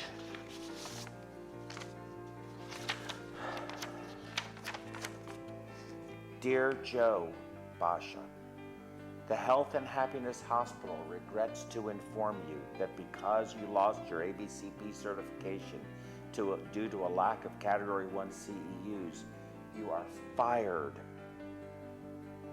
You must report immediately to the operating room and clean out your locker to make room for your replacement, who clearly knew more than you about getting CEUs and maintaining their certification.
Welcome back. And okay, so now we're going to tackle CTs. And I cannot tell you how many times I have been in the ICU or in the imaging department, and they've got a patient who's come in and they suspect a type 1 dissection, and the next thing you know, these guys are flipping up and down on this thing, and I'm looking at this, and when they point it out to me, I get it, I can see it, but it's really hard. You got to slow it way down. So I want to learn more about how you can identify things on CT. And I think your slide is the first one is actually a video, right? It's a film that shows kind of the different slices. Yeah, so anytime you see a CT scan, the first view that you always see is the scout film, which is basically kind of an AP picture. What's it called? A scout film. The scout film. Yeah. So the CT technologist will send the patient through the scanner without any contrast or anything like that, just to get all the orientation right, make sure they have the fields of view set up properly and the patient's positioned properly. So this is just a short run through where they point out different structures. And so this is basically putting somebody flat on the table. They run through the CT scanner and it cuts you up like a loaf of bread. So you're looking at axial views of the entire body, one image at a time. And based upon what you're looking at or looking for, the thickness of the slices can be different. So a standard CT may have 2 millimeter cuts, meaning that takes a picture, the tray moves 2 millimeters, takes a picture, 2 millimeters, takes a picture, 2 millimeters, or even down to 0.5 millimeter or less with some of the higher resolution scanners.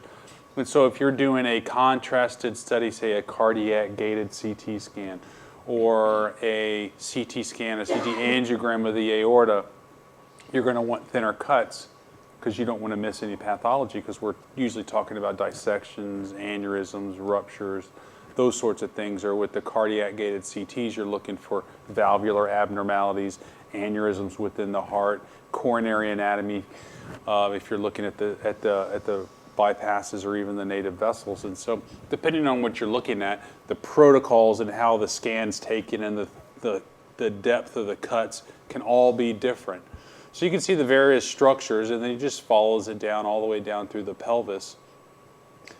You also have different types of views. You can adjust the contrast to show you different things. This would be the lung view, where you're able to see the lung parenchyma a bit better. If you noticed on the previous run of the image, the lung fields were dark. That was the abdominal view or the visceral view, where the organs are highlighted more than the lungs.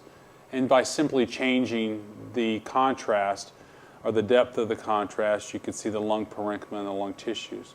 This would be important. This would be the window that you're looking at, say, ARDS, pulmonary embolus, pneumothorax, pleural effusions. I think you have a CT of a slice of an ARDS patient.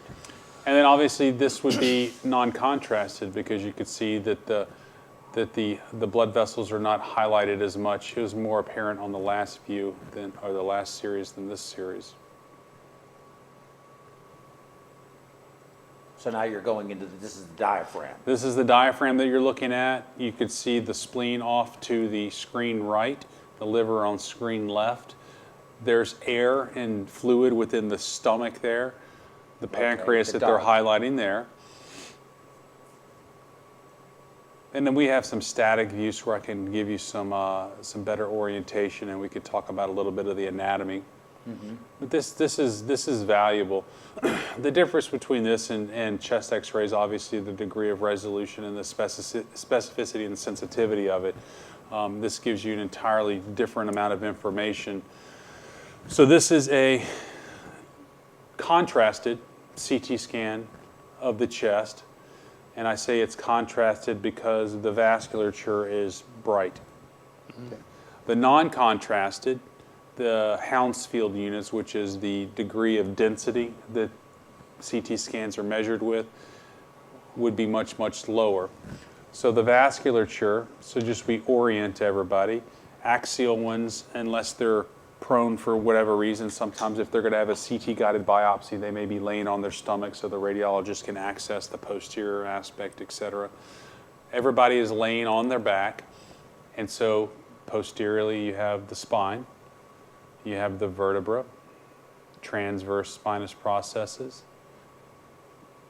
spine process here, then you have the cord is here, then you have your ribs coming out.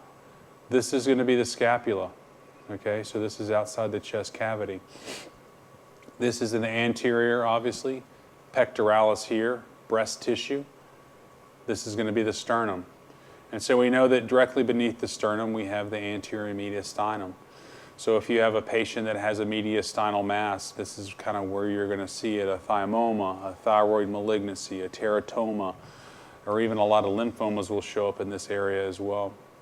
But this specifically is a CT scan representative of an aortic dissection.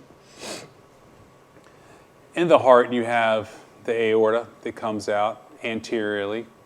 Then directly beside that would be the pulmonic valve and thus the pulmonary artery, which is here. These are highlighted in an angiogram or a contrasted study, meaning you inject the dye peripherally, and then they wait for it to show up in the vasculature, and then they take their pictures. And these machines are very fast. They could scan the whole chest in a matter of 2 or 3 seconds. It's very quick, and so and it moves so fast, and so used to it was very Right. kind of fractured, blocky process, if you will. But now the resolution is such that it's seamless. It's seamless. You could scan a whole body in just a matter of seconds. And so the things that are important here when we talk about this is here is the carina is just right in this area. So this is the left main stem bronchus. This is the right main stem bronchus. And directly anterior to that, you have the pulmonary arteries. And so if you have a big pulmonary embolus, a big saddle embolus, that's going to show up right here. And it's going to be dark. It's an angiogram study, so the blood vessels are bright, the fluid, the blood is bright, and any solid structure is going to be much darker, so you would be able to see the embolus here. And this is the aorta. This is the ascending aorta heading towards the root. This is going to be the descending aorta. So if you think about the aorta as a candy cane, this is the tip of the candy cane. It's coming out towards you off the screen, curving around the arch, and then back down along the vertebra into the abdomen. Okay? Right lung, left lung. Next to the aorta, on the patient's right side, is going to be the superior vena cava, which is right here. So this is that area of the heart when you're dissecting and you're going to put in an LV vent and all that sort of stuff. This is the area that you're kind of dissecting around. What's so interesting pulmonary about this veins are going to be just beneath these. Yeah, what's so interesting about this to me is how close these, we think about these, we look in there. We don't spend as much time, obviously, in the chest as you do, but we certainly will look. But how close these structures are to each other. Yeah, it really is, and you can see how. And this is a good illustration of the efficacy and the utility of a transesophageal probe, because this is the esophagus right here. Well, that's the little small amount of air within the muscular esophagus, and so if you have an echo probe there, all this anatomy you could see. You can see all of this. Of course, you have to have the echo probe deep to the carina because the trachea is going to be in the way, or above the carina, so the trachea is on the way because the ultrasound won't go through the air. It'll be, the ultrasound probe, it will not be able to read through the air and into another solid structure. The structures have to all be intimate, all together. Oh, I didn't know that. Yeah. Okay. So that's why you don't do a lot of ultrasound of the airways. You're right in that area where the carina and the bronchi go across. You don't have good images because it's not able to penetrate through that medium into the structures again. And so you could see where the echo, depending on how it's oriented, you rotate it towards the aorta. You could see that wire coming up for a balloon pump, et cetera. You rotate it towards here. You can see sometimes your catheter in the PA, and you could also certainly see big dilated PA with an embolus in it, things along those lines. So there's a lot of stuff you could do. So it's pretty cool, But everything is It's a very, very crowded neighborhood. Now, can you go back? I to got a that? couple questions on that one. Is too. that a dissection? This is a dissection. That's great. Thanks. So this is an aortic dissection. This is an aortic dissection involving not only the ascending aorta, but also the descending aorta. And I suspect that if we were to scroll through this whole film, it would involve the arch as well. So this would be a type 1 dissection, okay, involving the ascending aorta all the way down. So the wider area is that's the false lumen. So the wider area in general is going to be the true lumen. Okay. Wow. Okay? So And the one that's got less contrast, it's a little more heterogeneous, is usually the false lumen because it's a mixing. Okay, you have some stagnant blood in there, and you also have the contrast mixing in there, and so it's a little bit more heterogeneous. And so it's not uncommon for the false lumen to be bigger than the true lumen. And then in the what's probably the superior vena cava up in just to the Here? left. Yeah. Why is that? Okay, I get it now. That's all true lumen. This is all, yeah, so the dissection is not in here. This is the contrast bolus. So when they give the contrast, it's always given IV. You know, it's given through a peripheral line or a central line. It's injected into the venous side, and then it'll go through. It goes through the PA, and then through back to the lungs, and then to the heart, and then out the aorta. And so that's where it becomes important when we talked about a gated CT being appropriately timed to the proper phase, because you can get a CT scan venous phase if you're looking for venous pathology. You can get, or at least an arterial phase, which is what we primarily do when we're looking at the pulmonary artery and also aortic pathologies. You can get non-contrasted, or you can get all of them, so you can compare them. So- if you so have a I- pulmonary AVM, that would be a good reason to get a venous phase as well as an arterial phase, because that AVM will fill on both sides. Okay, so I understand, to make sure I do understand it. Explain gated CT versus non-gated CT. Okay. What does this really mean? So a gated CT means it's gated to the cycle of the heart. You can imagine that the ascending aorta is a pretty mobile structure. It varies with the cycle of the heart. Opens and closes And it's a and- dynamic, and in terms it has the muscular media, so it's not only does it move relative to its position within the body, it's a dynamic structure, meaning it expands and contracts. And if you have a CT scan that is not properly gated, you can get what's called a lot of motion artifact. And it makes it very hard to discern subtleties in the read. So if you're looking for just, if they have a dissection, you could pretty much tell it's a dissection on a non-gated CT. But if you're concerned about, say, aortic dilatation, a root aneurysm, dissection of the root, a root abscess from an endocarditis, something along those lines, something that's going to be a little more difficult to see. If you just simply take a regular CT scan, there's going to be too much variation in the movement of the heart from beat to beat in relation to the slices of the Like scan. a blurry picture. You won't get a clear-cut picture as to what's going on. You can tell gross structures. You know, this is where the valve should be. This is the big PA, but you're not going to see this is the left coronary coming off, this is the right coronary coming off, this is the aorta mitral curtain, this is the LVOT if you're looking for somebody with IHSS, something like that. You're not going to be able to see that on a non-gated CT. Now, this happened to us prior to TEE in the operating room routinely. We had a transfer of a patient from a hospital for a type 1 dissection. And this is one of the things that they said later, but we wanted to be well prepared. We cannulated fem-fem to go on bypass before opening up the sternum. Opened the chest up, the aorta was perfectly normal, but it was a non-gated CT, and they diagnosed an aortic dissection that didn't actually exist. Yes. But TEE would have avoided that from happening, or no? Yeah, absolutely. I mean, you saw those images where we could see the aortic valve and the aortic root, almost all of the ascending aorta, not all of it, because the trachea gets in the way, the left and right main stem. You know, the perfect example would be you've got a patient that has calcified mitral valve. You know, you can see all the stuff on the cath and the TEE, and you open the chest, and then lo and behold, after the TEE has already been done, you have a calcified eggshell ascending aorta, and you don't want to cannulate. You know, we've been there, and so you have the epi-aortic scanning. That is that narrow window that you can't really see with the TEE. And so that is one area that it's hard to see. So if you have a aneurysm, or excuse me, a dissection in the ascending aorta that is above or below where that TE probe can reach, and that finite little area, then yeah, it could be missed. Transthoracic may be able to pick that up, okay, or a properly gated CT scan. Mm-hmm. So that's very important that when somebody's looking at a CT scan of a CTA, that you are looking for a dissection and you see what looks like a dissection, it is critically important to make sure that that CTA was gated properly.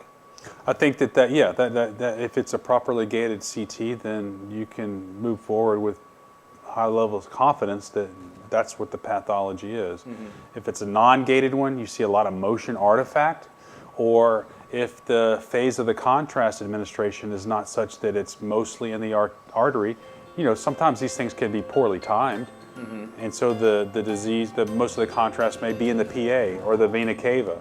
You can see here a lot of contrast is still within the superior vena cava on this image. Hello, you're on the air?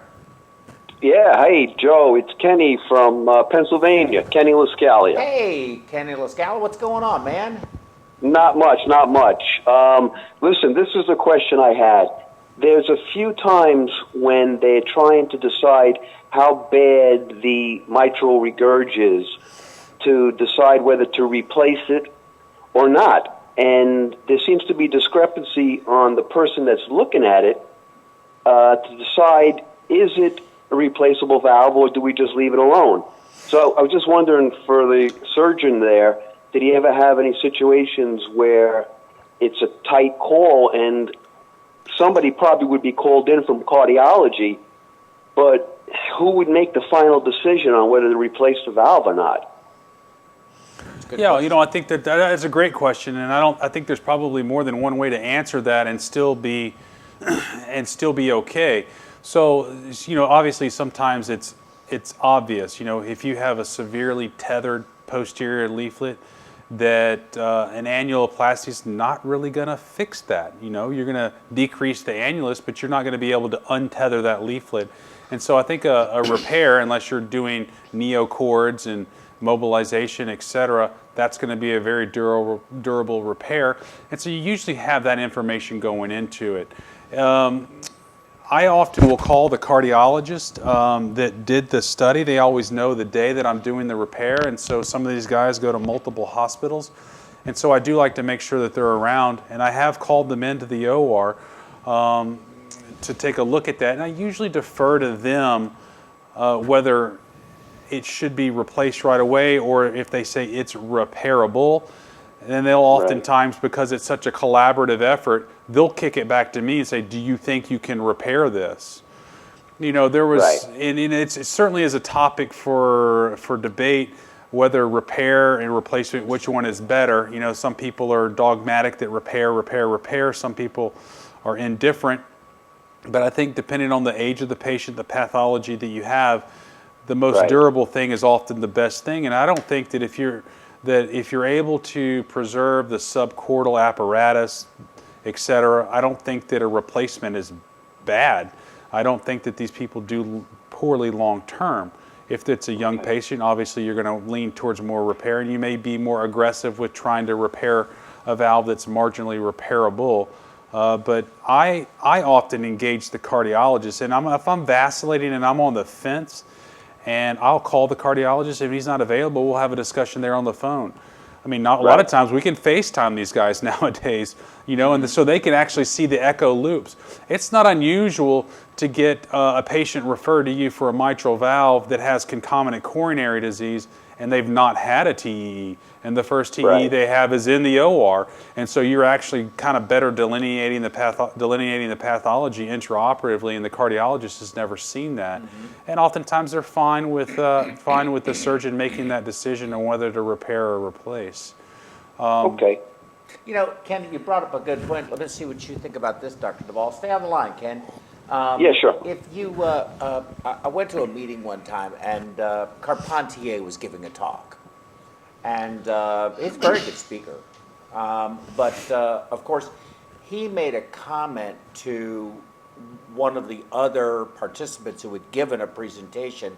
He had done this wonderful presentation, shown this incredible mitral valve repair, and all of this. He replaced cords, and he refashioned the leaflets. He did all this fancy stuff, and there was some leftover regurgitation, some residual regurgitation after the procedure. And Carpentier got up and said, well, I don't know how you could possibly think that's a good repair if you are leaving with mitral regurgitation. That's not the way it should be. So, you know, I mean, that might have been a little harsh. I actually think he was a little harsh. But, you know, he does a point. You know, do you accept that or do you replace that? How do you make that decision? I err on the side of replacement. So I mean, is residual mitral regurgitation okay? I mean, I guess that's the million-dollar question. Yeah, I mean, I think it depends on what you were there for. I mean, if you have, you know, say a Barlow's valve or something like that, and you're left over with regurgitation, it's probably because you didn't do a sufficient resection or things along those lines. If you have a very stiff myxomatous valve that you tried to fix and they have some mild regurgitation or trivial regurgitation, and they have concomitant coronary disease and you've revascularized that lateral wall or that posterior wall and you still have a little bit, even though it's a lot better, I may tend to leave that alone. But there is a lot of it's extremely subjective, I think. Does it matter what the patient's lifestyle is? Absolutely. Somebody that's 79 years old that watches TV and plays bingo once a week and drinks coffee in the morning with their guys. They don't have a high they don't have a high functioning level. They could probably tolerate a little bit more than, say, somebody like you or I that are up active all day and exerting ourselves, that exercise and things along those lines. But it becomes... You're being real generous with me here. Yeah. So, Ken, any other questions on this? Yeah, no. Actually, thanks a lot. Obviously, the program you guys are putting on, as I told you before, is amazingly helpful for people out there to get their CEUs. Well, thanks, man. I appreciate it. Also, I wanted to get the doc's perspective on the question I had, and he definitely answered the question as honestly as he could. And it's something that you lean towards your experience, and we basically learned that. Yeah. Are you doing a lot of mitrals up there where you're at? Yeah, not a lot, but we do some minimally invasive mitrals, but I can't say that it's a whole bunch of cases. Not really. How are you doing your minimally invasives? Are you using port access, or are you using some other technique? No port access, just a standard minimally invasive procedure with fem bypass, and most of the time just antegrade cardioplegia, and you know how it goes from a perfusion point of view. There are difficult cases as far as drainage and such. Yeah. Does your guy use or gal, as the case may be, like that chitwood clamp and that long cardioplegia needle? Yeah, he uses the long cardioplegia needle, but you're right. He does use the chitwood and the long cardio neadle. Correct. Do you have that clamp leak very much, or has it slipped off during the procedure very often? Not as of yet. No, we haven't had any issues with it. Well, that's good. Okay, cool. How far? All right. Thanks, man. Thank you. All right, Joe. Talk to you soon. All right, Ken. Bye. All right, bye-bye. Thanks for calling. You're welcome. Can always count on your friends if you can't count on anybody else. All right. So, any other callers? I think what were we talking about? We're talking about cardiac gated CTs, gated, non-gated. Oh, is that how this you open up the started? chest and they had a normal aorta. Right. That's right. Okay, we did yeah. that. Roger, you got any questions? Vicky, any questions? Magic, any questions? So, I mean, I would suspect that patient on I thought that patient on transfer probably was pretty stable. And so if there's a question in the imaging, get another image study. Okay? I think that a little post-op renal failure from contrast-induced nephropathy is probably more benign than a sternotomy and cannulation initiation of bypass would be for no reason. But you can treat that with a little But bit you can of treat that. CV But yeah. hydration and CVVH if you really wanted to. But I mean, you know, echoes and stuff are so readily available. It is not hard to stick one on the chest. And if you're ambitious enough, you could stick one on the chest yourself and mess around and probably figure out some of the anatomy and what you're looking at. And so I've not had that experience. I've heard of that, but you know, ascending aortas that's a surgical emergency still, you know, so you need to be sure. And if you're not sure, I think you err on the side of caution. If every study you says that, then I would probably open up. I can't fault the person for opening up and taking a look, but that's never a good day, never a good day. But you know, before we close up, look at a couple of these other ones. So this is kind of a CT scan of what you would expect with ARDS, and this is just kind of a diffuse pattern. You know, it looks as bad this way as it does on the plain X-ray, and so you can see the cardiomegaly, obviously, and just everything is just fluffed out. There's no fluid collections or anything drainable. That's not bad pneumonia that's loculated. There's no PE or anything along those lines. This would be a huge aortic aneurysm that is ruptured at some point. You can see that the ascending aorta here anteriorly looks fairly normal in caliber. This looks abnormal. And what you see that you should not see is all of this dark stuff around it. You actually see maybe a little bit of air in here. So this may have been a mycotic aneurysm or something along those lines, or they may have an associated pneumothorax or trauma. This is probably contrast that's leaking out, this nice little enhanced ridge right here. So if you follow this CT scan up and down, you should be able to see that contrast as it leaves the aorta and enters the body cavity.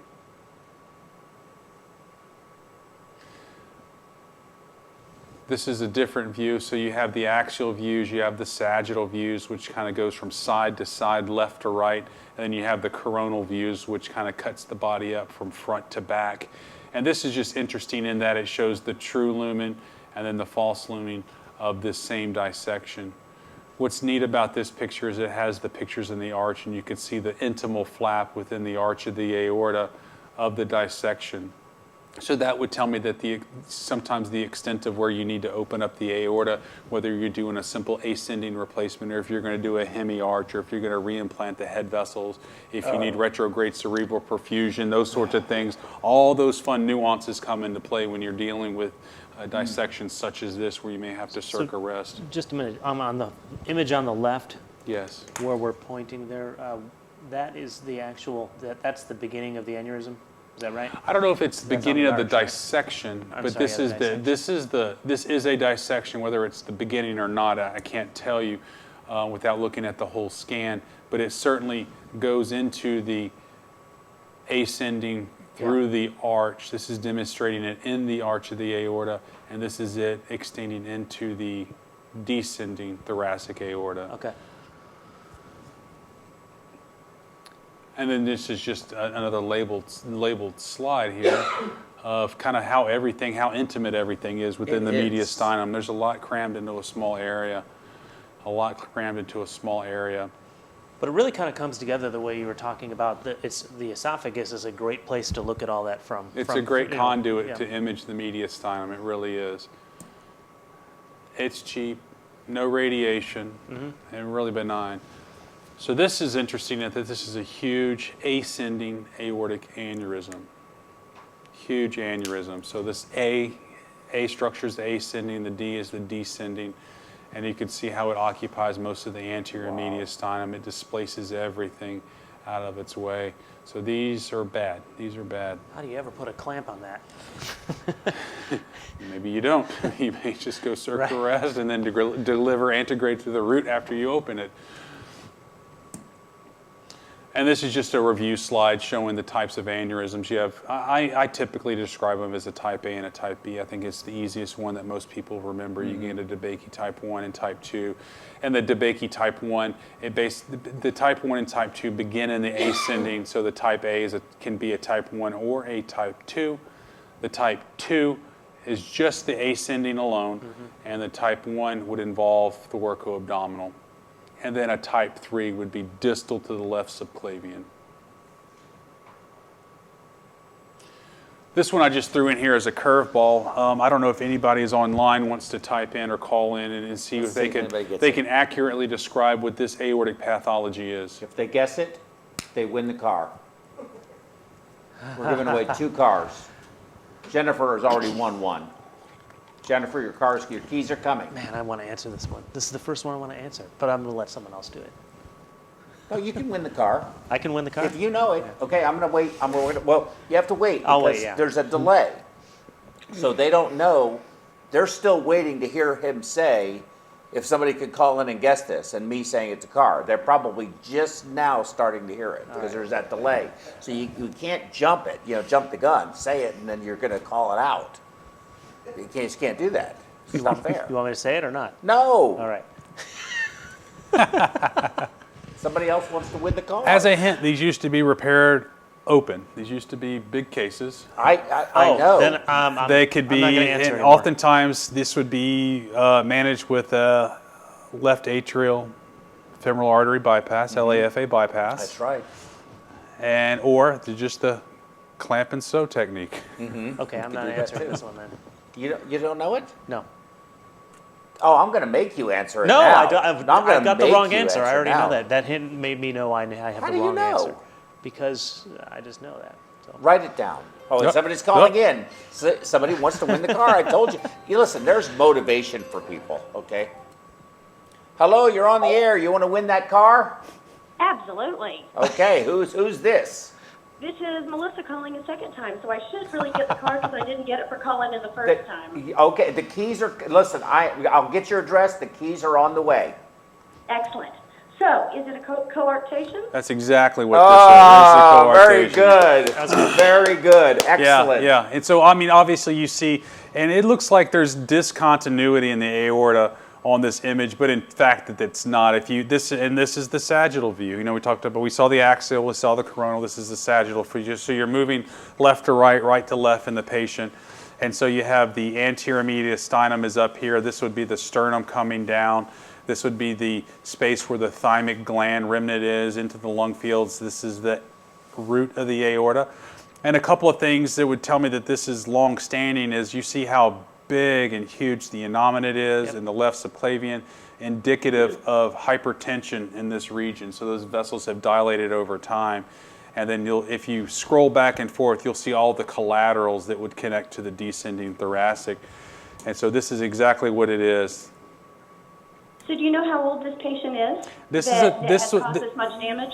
That patient was, I believe, in their mid-20s. Wow. Yes. Wow, so it doesn't take that long. And this is a view of the same image, but taken in the axial view, and you can see the tortuosity in the aorta as it comes through, and then that defect.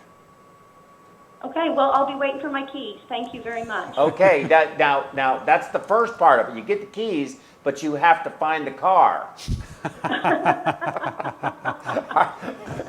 Thanks, Melissa. Bye. Great, thank you. Bye-bye. Bye. Were you going to guess coarctation? Well, I saw the coarctation, but before I noticed that, I saw the huge innominate artery and all that, and I was going to say that it was a dissection that went all the way up into the innominate artery and into the axillary and all that. But. A bit of a zebra. But when you said you could do it, like just off pump or something, did you say that? I thought no. No, you could do LAFA bypass. Okay. And then or you could just do. Some people would just do clamp and sew, where they would just put the clamp and maybe occlude the left subclavian, and then occlude the left subclavian, transect the aorta here, and just do an interposition graft and there. Then sew the subclavian. But you have a higher chance of developing paraplegia and stuff because you're cutting off your spinal artery during that period of clamp and sew. Right, all your radiculars are in there, and all your spinal, everything is in that descending. And everything's depending on those lumbar those lumbar and perforators and the intercostals and things along those lines. Mm-hmm. Yeah, we used to do a ton of those. I mean, this used to be a very common. Of course, it may still be as common a congenital anomaly, but back in the early days when I was as a perfusionist, I probably did 3 of these a month. You know, You were not at a PED center? You were in the old days. Oh, University of Arizona, Tucson. We'd do 3 a month. This was a very common thing for us to see. Aortic stenosis, I mean, mitral stenosis was also at the time very, very common. We see a lot of MR now, but we used to see much from rheumatic disease. You know, rheumatic, but that was all of those post-rheumatic patients. We used to see that. I mean, the types of cases that we do now, you know, with the exception of the coronaries, which has sort of stayed the same, but they're vastly different. The kinds of cases that we do has just changed. Because now you do this with a stent. Yes, yeah, you balloon dilate this and stent this. Yep, yeah, absolutely. Yeah. Do you know? I mean, given the diminutive size of the channel, the natural channel, and then of course I know you have all of the collaterals going around. What's the risk of aortic rupture with ballooning something like that? Is it strong enough? I mean, or is there a risk? And if there is? Oh yeah, there's always a risk, and that's why you never do anything without having a wire across it, where you could put an occlusion balloon up and then temporarily stop the inflow, either get in, open up, or get a stent across it and have a covered stent across it. Okay, so there's mechanisms, there's safety procedures put in place. There are, yeah. You know, the incidence of rupture obviously is very low, or we'd be doing more of these open. You know, but the incidence of rupture is low. Okay. You got any more? We have more. Yes, we can do this all day.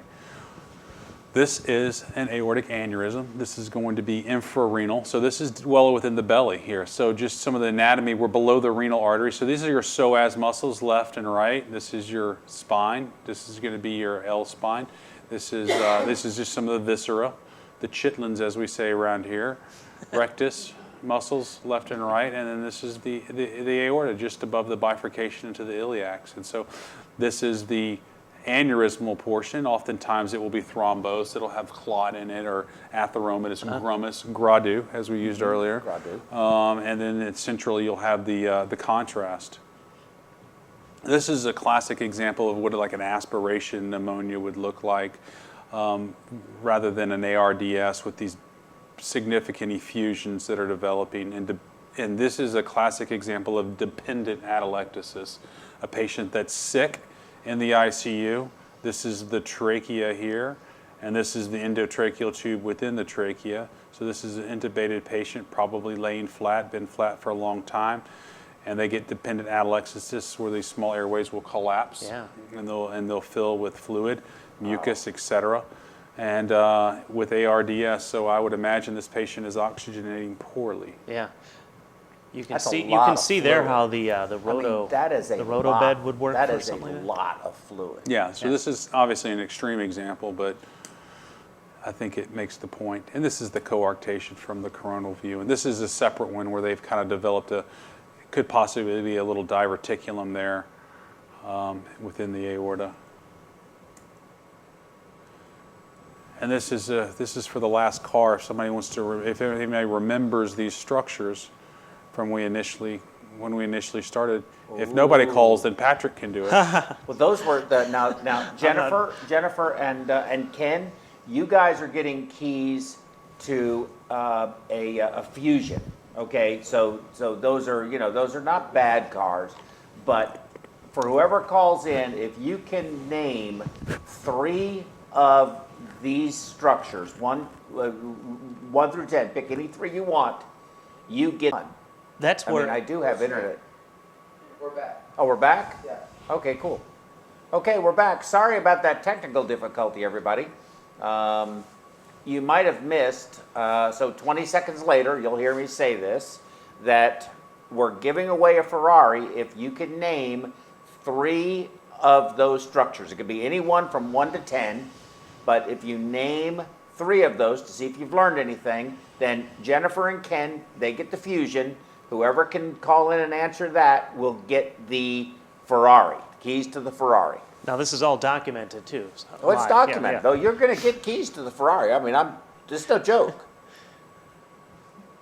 So we're waiting for a call in. I don't know if we lost people while we were away. Oh, they're coming back. But I'll tell you what, though. They're coming back. 3 of 12, I could do that. But I'm not going to. I'm going to let someone else get those keys. No. Employees, families, and friends of HET are excluded from this contest. Can you put that across the bottom of the screen, Roger? Okay, I think that's been long enough. Okay, so I'm going to give a countdown, and if nobody gets it, Patrick is going to go. Okay, so we're going to go 10, 9, 8, 7, 6, 5. Oh, look at this. We're getting more.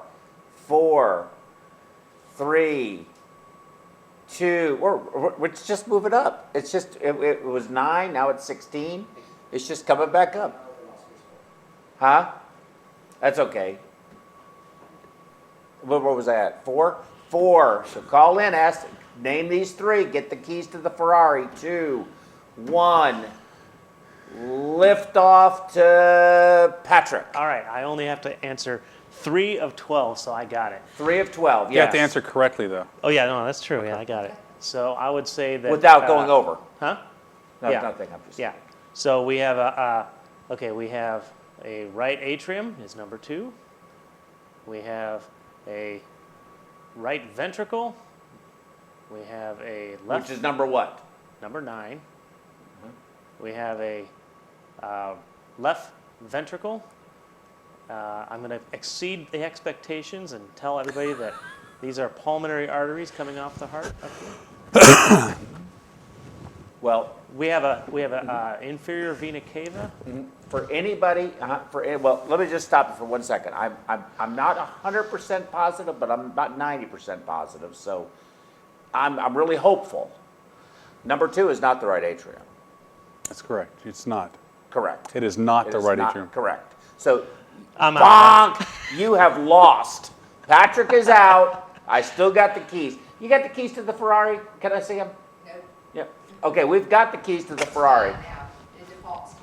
5 seconds. 4, 3. Come on, phone's gonna ring. Oh, Patrick gives away his Jeep because he got a wrong answer. How about right, you? Why don't you try, Joe? Well, with all of that said, no, that's okay. Yeah, give it a no, try. Oh, no, I can't take the pressure. So I want to thank everybody. He can't take the pressure. We are. Let's go down the list. Let's go down the list. You want me to do it? Okay, 1 is going to be the SVC, going down into 2, which is kind of where the ascending aorta comes across. 3 is going to be the knob of the aorta, or the arch where the left subclavian comes off, that area we're looking at for the balloon pump. 4 is going to be kind of where the pulmonary veins are going to be back behind that. Azygos is back there. That's also the AP window where the PA curves across to the left as well. You may have a mass back there. 5 is going to be and 5 and 6 are going to be your pulmonary arteries. 7 is going to be obviously your heart. That more specifically is around left atrium, left ventricle area. 8 is down into the sublobar branches. 9 is going to be the right lateral heart border. 10 is the left lateral heart border. 11 is going to be kind of the diaphragm and the IVC region. And then 12, you're going to have your descending thoracic aorta behind there. Your esophagus is going to be behind there, and then that's also going to be kind of right ventricle, left ventricle area. You win the. You know what? Really good. I mean, this was a test, and you have exceeded our expectations. As a surgeon, I am really proud of you. That's a lot for a surgeon. It is a lot. That's asking a lot. So I want to thank Dr. Duvall and Patrick for making this, and of course all of the wonderful staff that run this thing. Vicky, Magic, Roger, Terry's in there. We're going to be doing, and oh yeah, don't forget to subscribe. Roger just told me, make sure you subscribe if you haven't. The 16 that are watching now, Facebook went down. We had a technical glitch, so we apologize for that. We're looking forward to seeing you at our next webinar. And listen, if you have some ideas of some topics that you would like to hear about, we're going to be doing the Medistem. I don't want to say the Medistem, that's kind of commercial. We're going to be doing validating graft patency and quality of the anastomosis following coronary surgery intraoperatively, I think is more generic way of saying it. But if you have some ideas or you have some topics that you would like us to talk about, find faculty that can talk about it in an authoritative and informative way, a way that you learn something, let me know. Email me. Do whatever you want to do. Text me. However you want to do it. Doesn't matter. And we'll see about incorporating those so that we can all have fun with this. And if you want to be part of the webinar, if you have, for example, really good information or know somebody, we can remotely Skype you in with your slide deck and everything, just like you're actually here, and just split screen it. And if you want to be a faculty and you have some really good content, good information, let me know. And we would love to include you in our, what hopefully will become a very large faculty spanning across the globe. So with that said, I'm going to be cooking crawfish this afternoon. Jennifer, Ken, for calling in. Why don't you come down and enjoy some crawfish with us this afternoon. In the meantime, I'll just look forward to seeing you the next webinar. Don't forget to go to perfweb.us and check the schedule to see what's coming up next. Roger just said, please subscribe again. That's the last time I'm going to say it. Check out the New Orleans conference if you can get to a meeting.